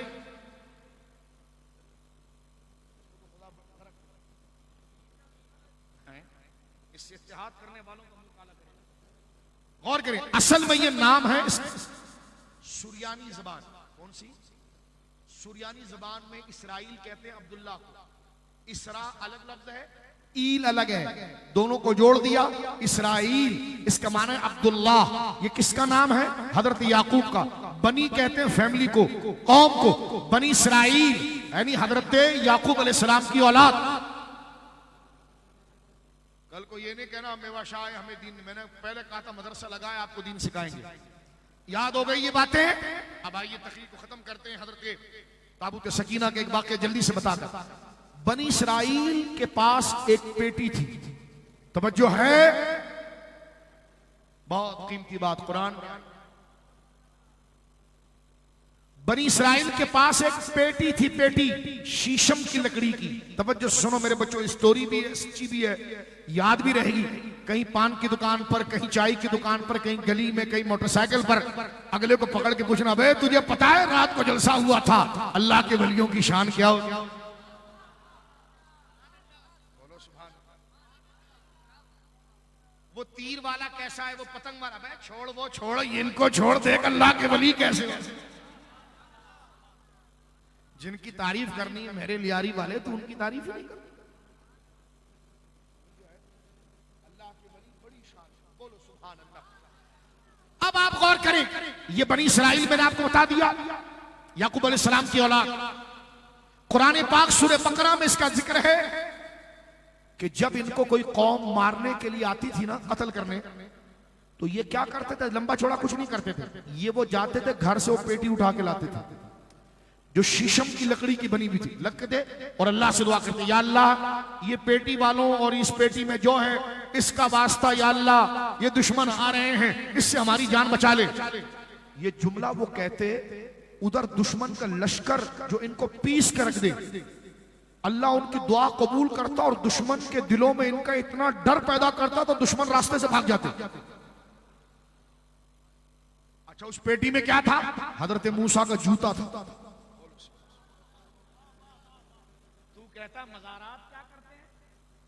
अबे जहां उनके जूते हो उसकी शान से खुदा तो उस लाज को भी उसको कुदरत डालती है। बोलो ना सुभान अल्लाह।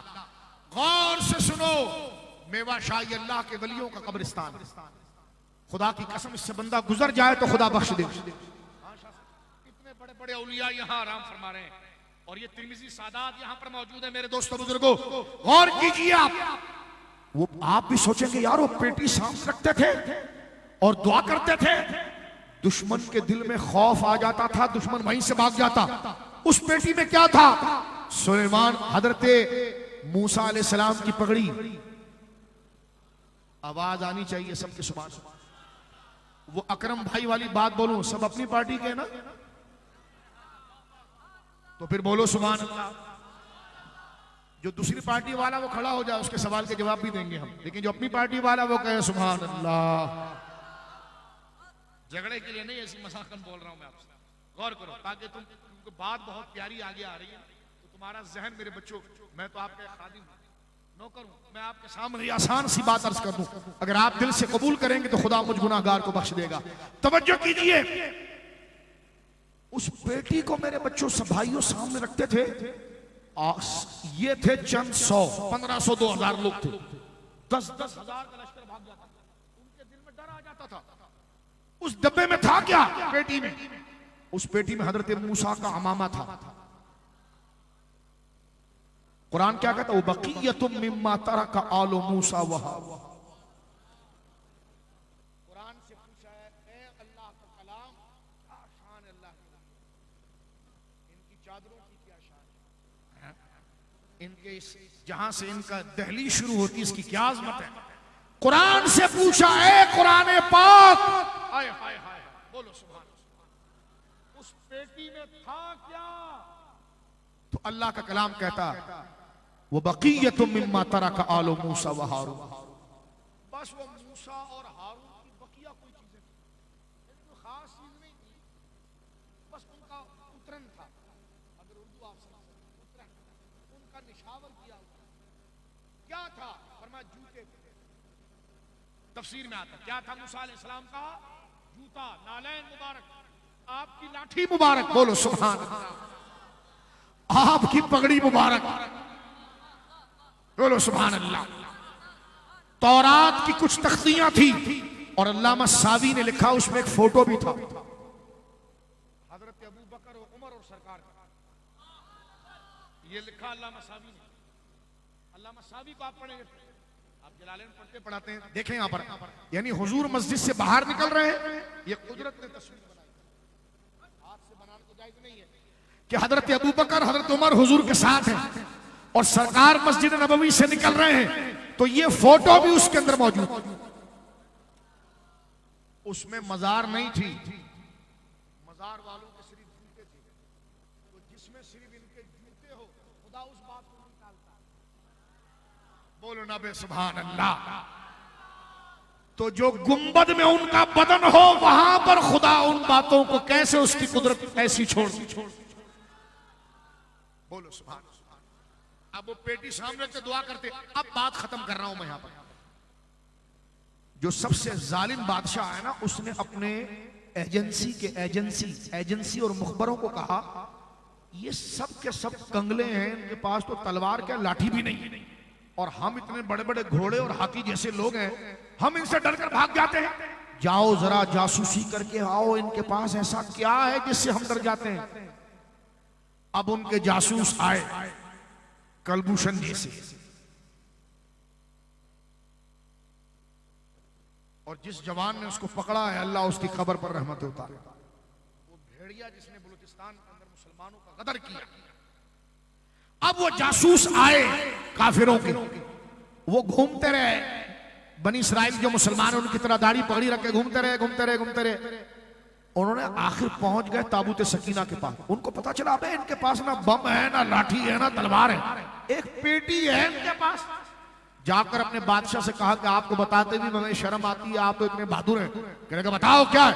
उन्होंने कहा उनके पास ना कोई पहलवान है, ना कोई जर्नैल है, ना कोई फौज है, उनके पास एक पेटी है। गौर करना, मैं लंबा करके इसलिए सुना रहा हूं, तुम लियारी वाले किससे प्यार से सुनते हो, इसको भूलना नहीं है। तुम्हारे अकीदे को भी बचाएगा और तुम्हारे इश्क को भी इन मजारों से जोड़ेगा, सैयदों के कदमों में तुम्हें रखेगा। बोलो सुभान अल्लाह। सुन्नी अहले सुन्नत बनाकर रखेगा, गौस पाक का गुलाम इमाम अहमद रजा की तरीक पर रखेगा। मेरे दोस्तों बुजुर्गों, उन्होंने जाकर अपने बादशाह से कहा, मुखबरों ने बड़ा दिलचस्प वाकया। कहने का बादशाह साहब मारोगे तो नहीं? कहने का नहीं। कहा बताएं वो क्या है उनके पास? ना उनके पास कोई बम है, ना तलवार है, ना लाठी है। कहने का फिर हम भाग जाते हैं, आधे रास्ते में जाते हैं, डर लग जाता है, हम भाग जाते हैं। उन्होंने कहा उनके पास एक पेटी है। कहने का पेटी? उस पेटी में क्या है? कहा ये तो नहीं पता क्या है, बस वो पेटी का बड़ा अदब करते हैं। कहा जाओ चुरा कर लाओ। अब अल्लाह में इब्न कसीर लिखते हैं, तफसीर इब्न कसीर, तवज्जो है, ये जासूस, क्योंकि सुन्नी तो बिल्कुल ढीला होता है, बस मजार को चुन कर निकल गया, बाद में कोई कुछ भी करता रहे। अब वो भी हमारे तरह थे, वो बस वो अदब करके चुन कर जाके सो गए। वो काफिर आराम से आए, दरवाजा तोड़कर पूरी पेटी ले गए। क्योंकि जिसको नेमत मिलती ना वो कदर नहीं जानता। हम सुन्नियों को ये मजारात मिले, हमें इसकी कदर नहीं, और खुदा ना करे इनके आस्थानों से हमारी दूरी हो। मेरे दोस्तों ये क्या मरकज है, क़यामत में तुम्हें पता चलेगा। जब हमारी आंखें बंद होगी ना, कब्र में पता चलेगा ये कौन लोग थे। इनकी कब्रों पर अगर चादर भी ना हो ना तो ये हमारा इम्तिहान है। चादर इनके लिए नहीं, हमारे लिए होती है। इनकी कब्र के अगर अंदर हम देख पाते ना तो खुदा की कसम अपने घरों को छोड़कर इनकी मजारों पर ही बैठे रहते। ये जन्नत के बाग हैं, बोलो सुभान।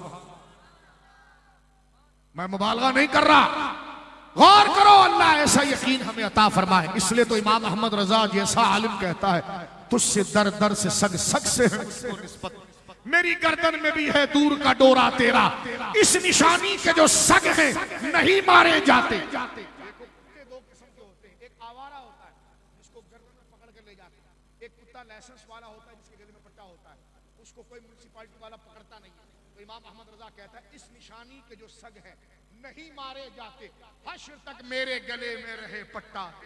सुभान, हश्र तक मेरे गले में रहे या गौसे आजम पट्टा तेरा। क्योंकि इस निशानी, इस पट्टे की जो निशानी है ना, इसको फरिश्ते मारते नहीं थे। बोलो बोलो ना सुभान, बोलो मोहब्बत से सुभान अल्लाह। इस निशान, आप जिस पार्टी में हो, तुम्हारी पार्टी का वजीर आजम आ जाए, वजीर आला आ जाए, कोई तुम्हारे करीब लग सकता है?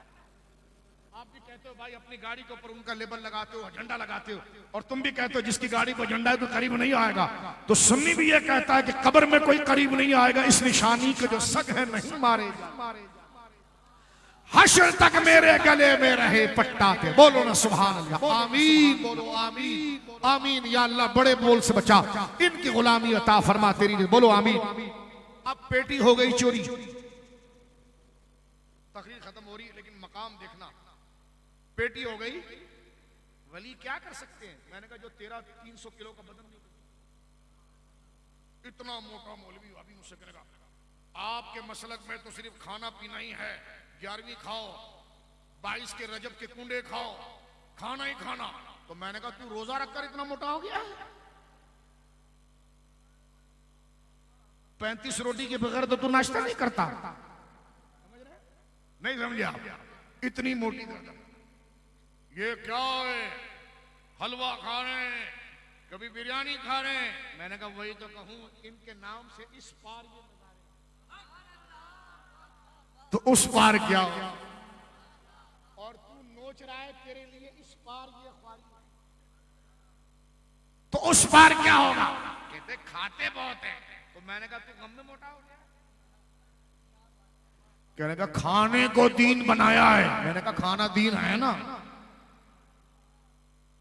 कहा कुत्ते का गोश्त खाएगा? लेकिन नहीं। मैंने कहा बकरी का खाएगा क्या? हाँ। तो मैंने कहा ना और हाँ यही तो दीन है। खाना दीन नहीं तो क्या है? मेरी माँ, हम सब की माँ प्यारी आयशा पाक,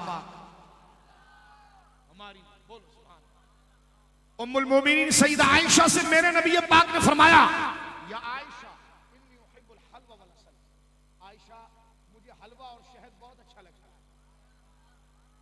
सुन्नी को तू हलवा खोर कहता है, हमें बड़ी खुशी होती है कि या अल्लाह बख्श दे, इस कमीने ने याद भी किया है तो तेरे महबूब की निस्बत से किया है। भाई हमने वही पसंद किया ना जो रसूलुल्लाह ने पसंद किया। बल्कि सुनो इस पर, मुस्नद इमाम अहमद की हदीस है, हमारे आका की 11 अज़वाज थी। हजरत अनस कहते 2 ज़ौजा के वलीमे में मैं गया, सरकार ने अपने वलीमे में ना रोटी बनाई, ना सालन, ना बोटी। कहा था क्या? फरमा सिर्फ हलवा था। अरब का सबसे मशहूर और कीमती हलवा जिसे खुबैस कहते हैं, स्वाद के साथ हजरत उस्मान गनी ने देग भर के बनाकर सरकार दालवा खुरी। तो मैंने कहा सच है, गुल खुरे बेशक खुरे है कैसे समझ आया हलवा खाते। तो मैंने कहा वही खाता हूं, इतना मोटा इतना मोटा। कहता तुम्हारे मसलक में तो खाना ही है। तो मैंने कहा हवा तूने कहां से भर ली, भर ली। लेकिन चलो सुनो आगे चलो, बात खत्म हो रही है। पेटी हो गई चोरी, अल्लाह पेटी हो गई। अब जो काफिरों का बादशाह था ना, माज़अल्लाह तौबा, उसने क्या किया, उसने पेटी जब उसके पास आई खोल कर उसने नहीं देखी पेटी, उसने क्या किया, उसने कहा हम इन मुसलमानों को जलील करेंगे और इनको अगर नाज इस तरह ये आकर चादरें जलाते और कहते सुन्नियों को जलील करेंगे। मैंने कहा चादर जलाने से मज़ारों को कुछ भी नहीं होता, जन्नतुल बकी में सैयदा ज़हरा का गुंबद गिराने से कुछ नहीं होता। कुरान ने उनकी शान बयान, बाबरी मस्जिद हिंदुओं ने गिराई, इससे खुदा को कुछ नहीं होता। वाबियों ने गुंबद गिराए, इससे वलियों को कुछ नहीं होता। वो खुद अपने मुंह पर थूक रहे हैं। किसी को कहो ऊपर देकर थूक, तो थूक कहां जाएगा? कोई मुंह ऊपर करके थूकेगा तो थूक कहां जाएगा? और तुम तो खाते भी गुटखा हो, अल्लाह अकबर।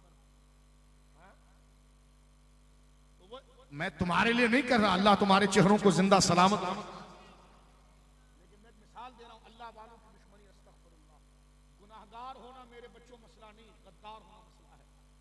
गुनाहगार को खुदा बख्श देगा, अपने महबूबों की तौहीन करने वाले को खुदा नहीं बख्शेगा। अल्लाह अल्लाह हमें उनका अदब वाला भी करे और उनकी तौहीन से भी बचाए। अब आप देखें, पेटी चले गई काफिरों के बादशाह के पास। उसने कहा हम मुसलमानों को रुसवा करेंगे, उनको नाज था इस पेटी पर, सुबह उनको बुलाएंगे। रात को उन्होंने क्या किया, जो उनका सबसे बड़ा देव था, सबसे बड़ा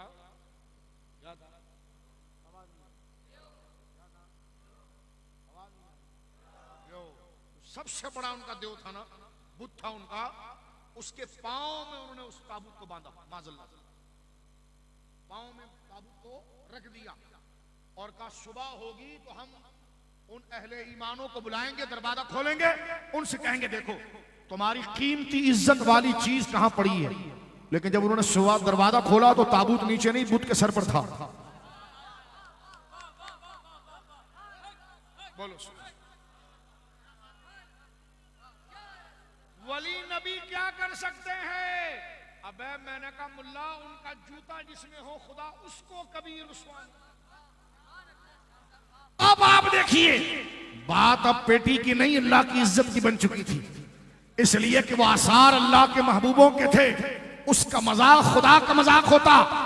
सुबह जब उन काफिरों ने दरवाजा खोला, मुसलमानों को बोला आओ देखो जरा तुम्हारी पेटी का क्या हाल है। वो पेटी को पांव में रखा था, वो पेटी सर पे चढ़ी हुई। उन्होंने दरवाजा बंद कर दिया, बोले जाओ कुछ भी नहीं है। उसने कहा पेटी उतारो भाई, ये पेटी ऊपर कहां चली गई? तवज्जो है आपकी, इसमें खुश भी हो और इस सच्ची बात को याद भी रखो। मुफस्सिरीन कहते हैं दूसरे दिन उन्होंने मोटी जंजीरों से बांधा पेटी बुत के पांव से, और जब सुबह हुई तो जंजीर टूट चुकी थी और वो पेटी बुत के सर पर इतनी उछली है कि जब दरवाजा खोला मंदिर का तो बुत टुकड़े टुकड़े था, लेकिन जिसमें नबियों के जूते थे वो पेटी उसी तरह सलामत। बोलो सुभान अल्लाह, बोलो सुभान अल्लाह। ये मैंने सिर्फ एक वाकया, उनके जूते, उनकी लाठी, उनकी पगड़ी जिसमें थी उसकी शान ये है। मेरे बच्चों दिल से सुनना इस बात को, कब्रिस्तान में बैठे हो अपनी मौत को याद रखकर सुनना, मैंने भी मरना है, आपने भी मरना है। अल्लाह हमें ईमान पर मौत दे और कलमे पर मौत दे। खुदा हमें अजाब कब्र से बचाए। इन महबूबों की निस्बत से अल्लाह हमारे कफन को भी सलामत रखेगा इंशाअल्लाह, और हमारी कब्र को भी सलामत रखेगा। मैं पूछता हूं, मुझे याद करके मुझे बताओ मेरे दोस्तों बुजुर्गों, जो उनके मुबारक रोशन पेशानी पर वो पगड़ी होती थी, उनके मुबारक हाथों में वो लाठी होती थी, उनके प्यारे प्यारे गोरे गोरे पांव में वो जूते नालैन होते थे। बताओ जिस जूते ने उनके पांव को चूमा, हाय हाय बोलो ना सुभान अल्लाह। हाय जिस पगड़ी ने उनकी पेशानी को चूमा, जो लाठी उनके मुबारक हाथों में रही, खुदा ने उसको इतनी इज्जत दी, तो वो पेशानी और हाथ वाला बदन मजार में कितनी इज्जत वाला। बोलो हाथ उठाकर सुभान अल्लाह। इसी को कहा गया तुझसे दर दर से सग से है मुझको निस्बत, मेरी गर्दन में भी है दूर का डोरा तेरा। मेरे दोस्तों, मुसलमान बच्चे हो तुम, मुसलमानों की औलाद हो, मज़ारात का एहतराम करो, कब्रिस्तान का एहतराम करो, इन अल्लाह के वलियों का एहतराम करो। ये वो हस्तियां हैं कि जिनके अदब करने वालों को अल्लाह ईमान अता फरमा दे, जिनके बेअदबों को अल्लाह जलील करता है। बुखारी की हदीस है, मन आद अली वलियन, बुखारी किताब रिकाक। जब मुंगा बुखारी हुई तो मैंने कहा ये पढ़ किताब रिकाक, मन आद अली वलियन फकद आज़न तो बिल हर्ब। जुमला देखें हदीस कुदसी का, अल्लाह फरमाता है प्यारे मुस्तफा कह दे सबको कि जो मेरे वली से दुश्मनी करता है और आंखें दिखाता है, मैं रब होकर उससे जंग का चैलेंज। अल्लाह रब्बुल, ये है मफहूम 11वीं शरीफ, ये है मफहूम 11वीं जिसमें फज़ाइल औलिया बयान। बोलो सुभान, जिसमें फज़ाइल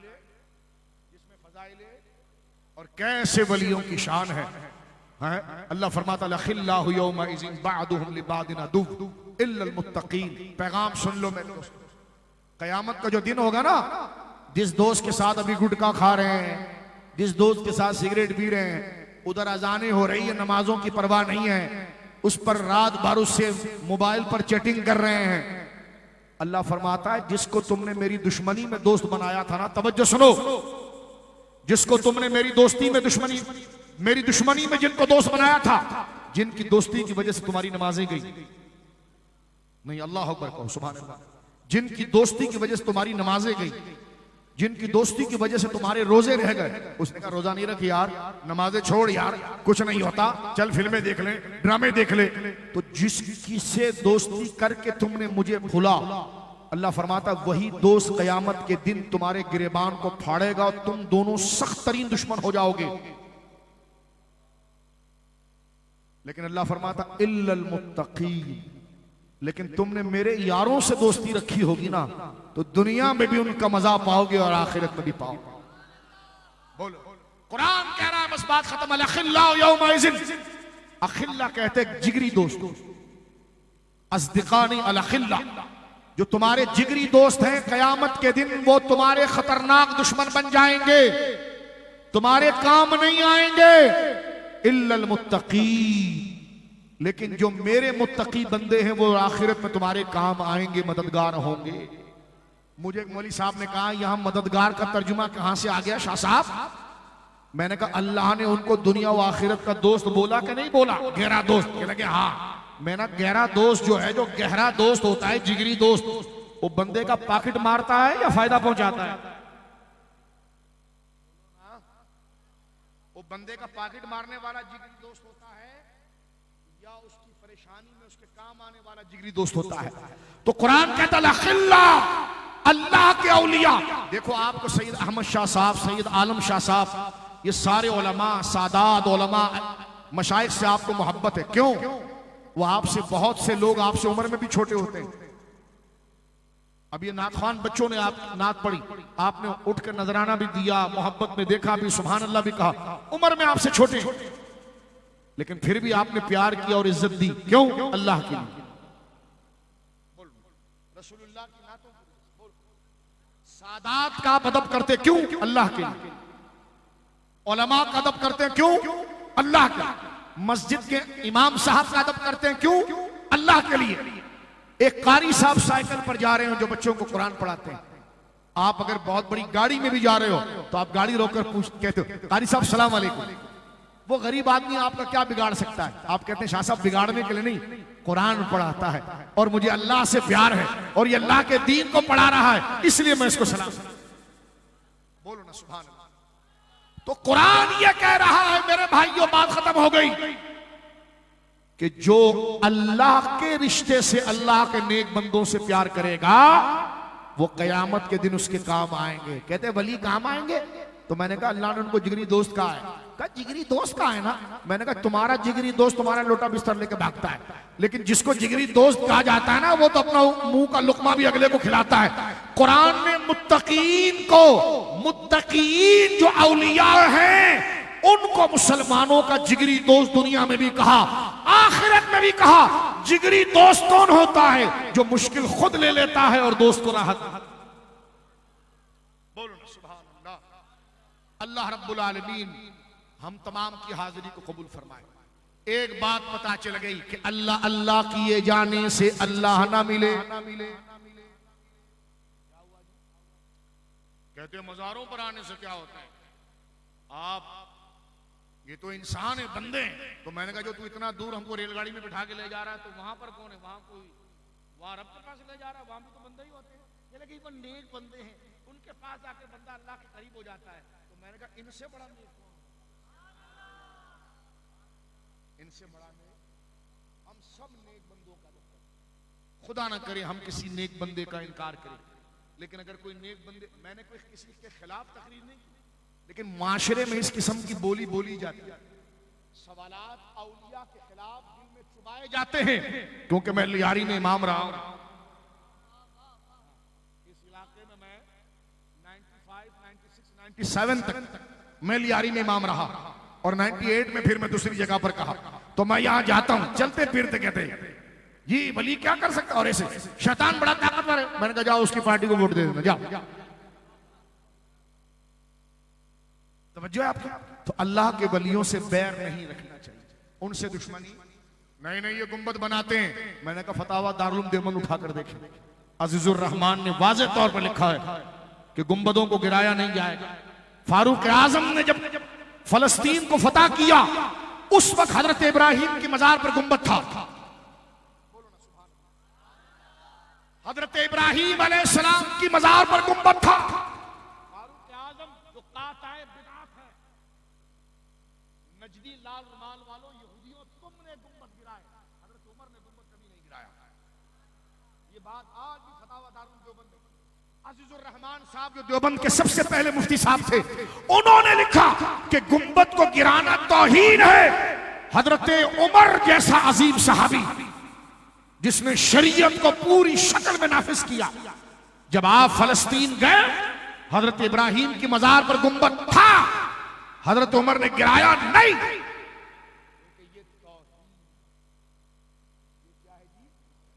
ये क्या है बोलिए? तौहीन है। जब कौम वलियों का अदब छोड़ दे, उलमा का अदब छोड़ दे, तो फिर उन पर बहुत जालिम सियासतदान आते हैं, उन पर बड़े जाबिर लोग आते हैं।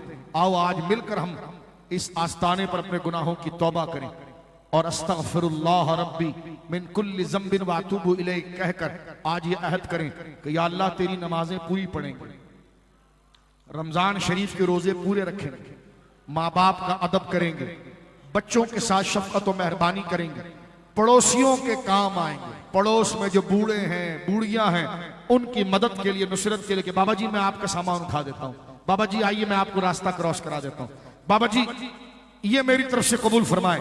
ये है वलियों की तालीम। हम मुसलमान के लिए बुग़्ज़ नहीं रखेंगे, बोलो इंशाअल्लाह।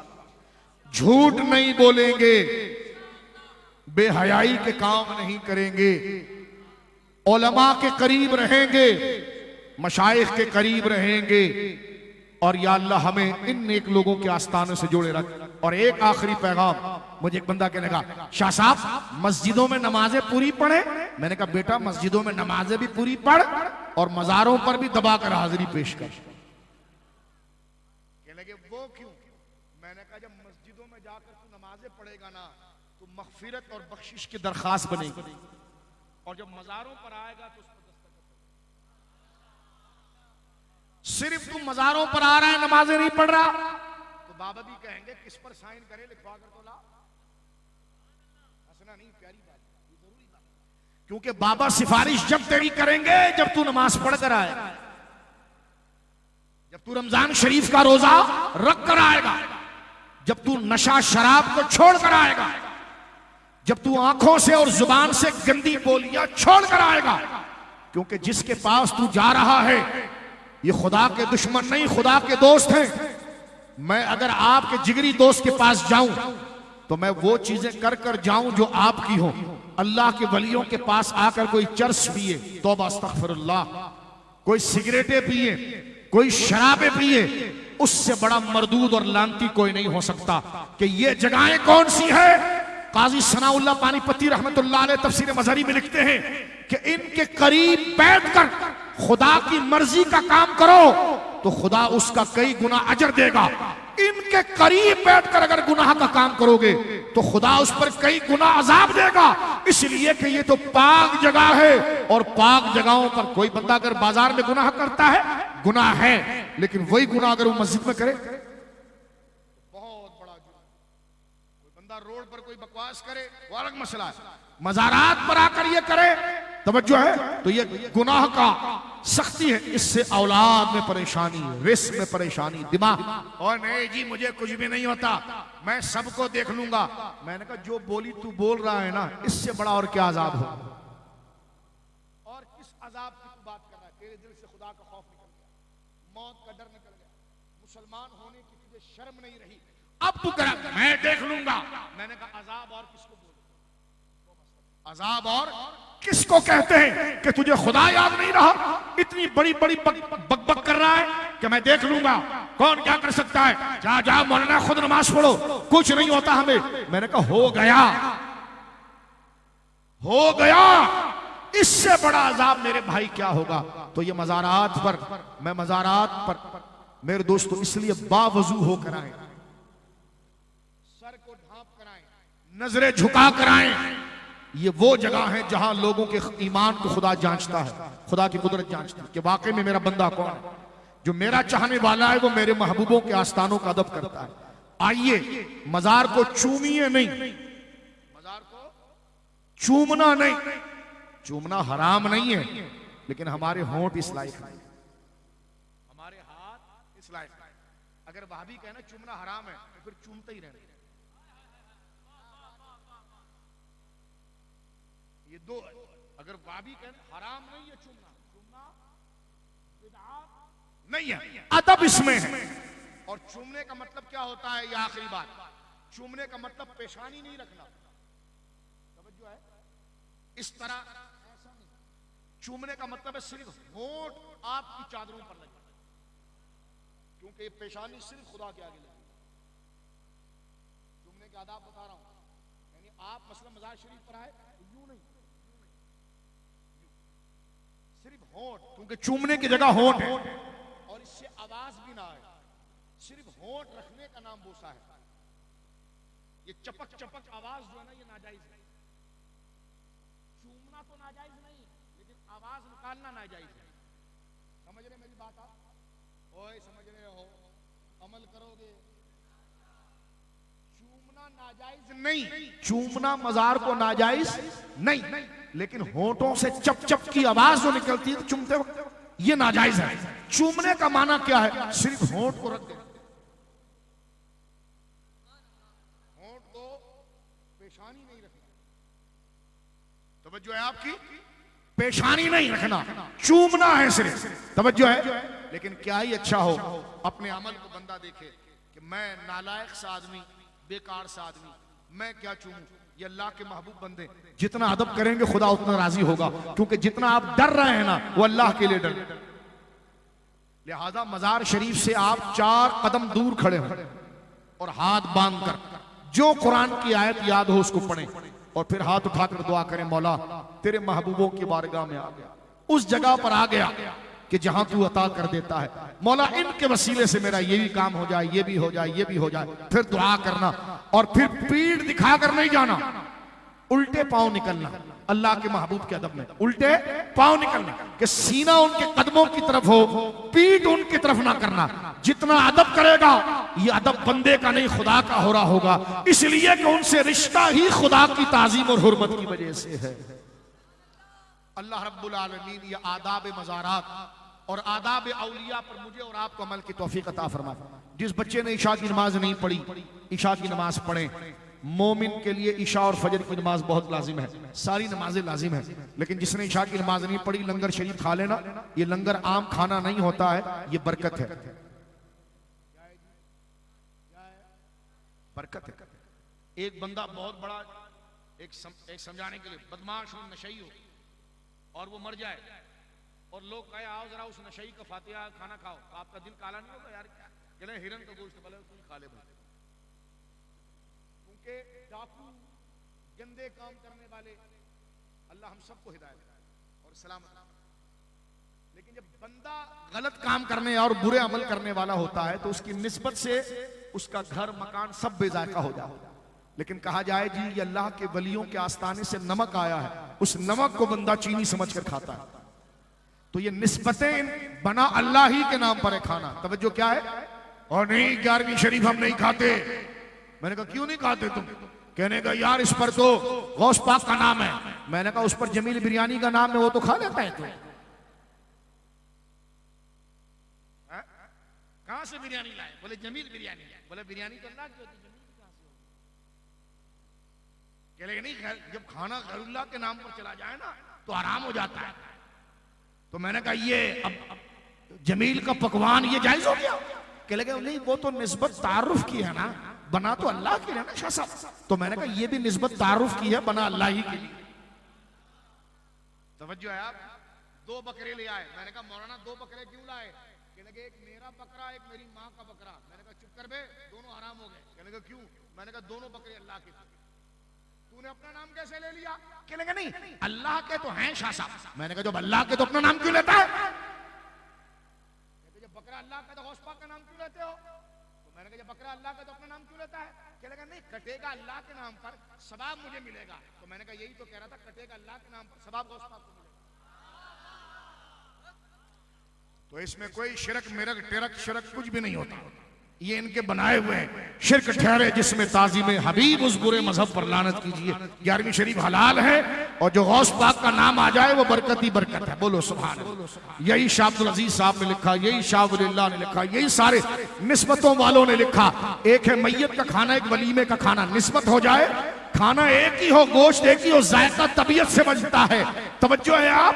तो लिहाजा जो निस्बत अल्लाह के वलियों की तरफ हो जाए, ये निस्बत उनकी सवाब के लिए है और इस बात के लिए कि आओ आज तुम्हें खाना जो खिलाया जा रहा है ना, पहले तुमने वलीमों के नाम पर, फलां सियासी जमातों के नाम पर उनकी इज्जत पर खाया था। आज शेख अब्दुल कादिर जिलानी गौस पाक के मुरीदीन हैं, गौस पाक तो बगदाद में है, आज उनके मेहमानों ने उनकी तरफ से लंगर करके तुम्हारी ज़ियाफत। अल्लाह रब्बुल आलमीन इन शरई मसाइल को समझने की तौफीक अता फरमा। और अल्लाह अल्लाह किए जाने से अल्लाह ना मिले, अल्लाह वाले हैं जो अल्लाह से मिला देते हैं। जो सादात मौजूद हैं, सैयद अहमद शाह साहब और सैयद आलम शाह साहब तिरमिजी दामत बरकातुम, दामत फयूज़ुहुम, ये तमाम अकाबिर, अल्लाह हमें सादात का अदब अता फरमाए, उलमा का अदब अता फरमाए, मदारिस से मोहब्बत अता फरमाए, मसाजिद से कुर्ब अता फरमाए, मज़ारात पर हाजिरी का शौक अता फरमाए, बाअदब मज़ारात पर हाजिरी का शौक अता फरमाए। मरने से पहले हमें इन चीज़ों की कदर अता फरमाए, मरने के बाद तो हर गंजा काफिर हिंदू सब कहेगा यार ये तो बड़े लोग थे।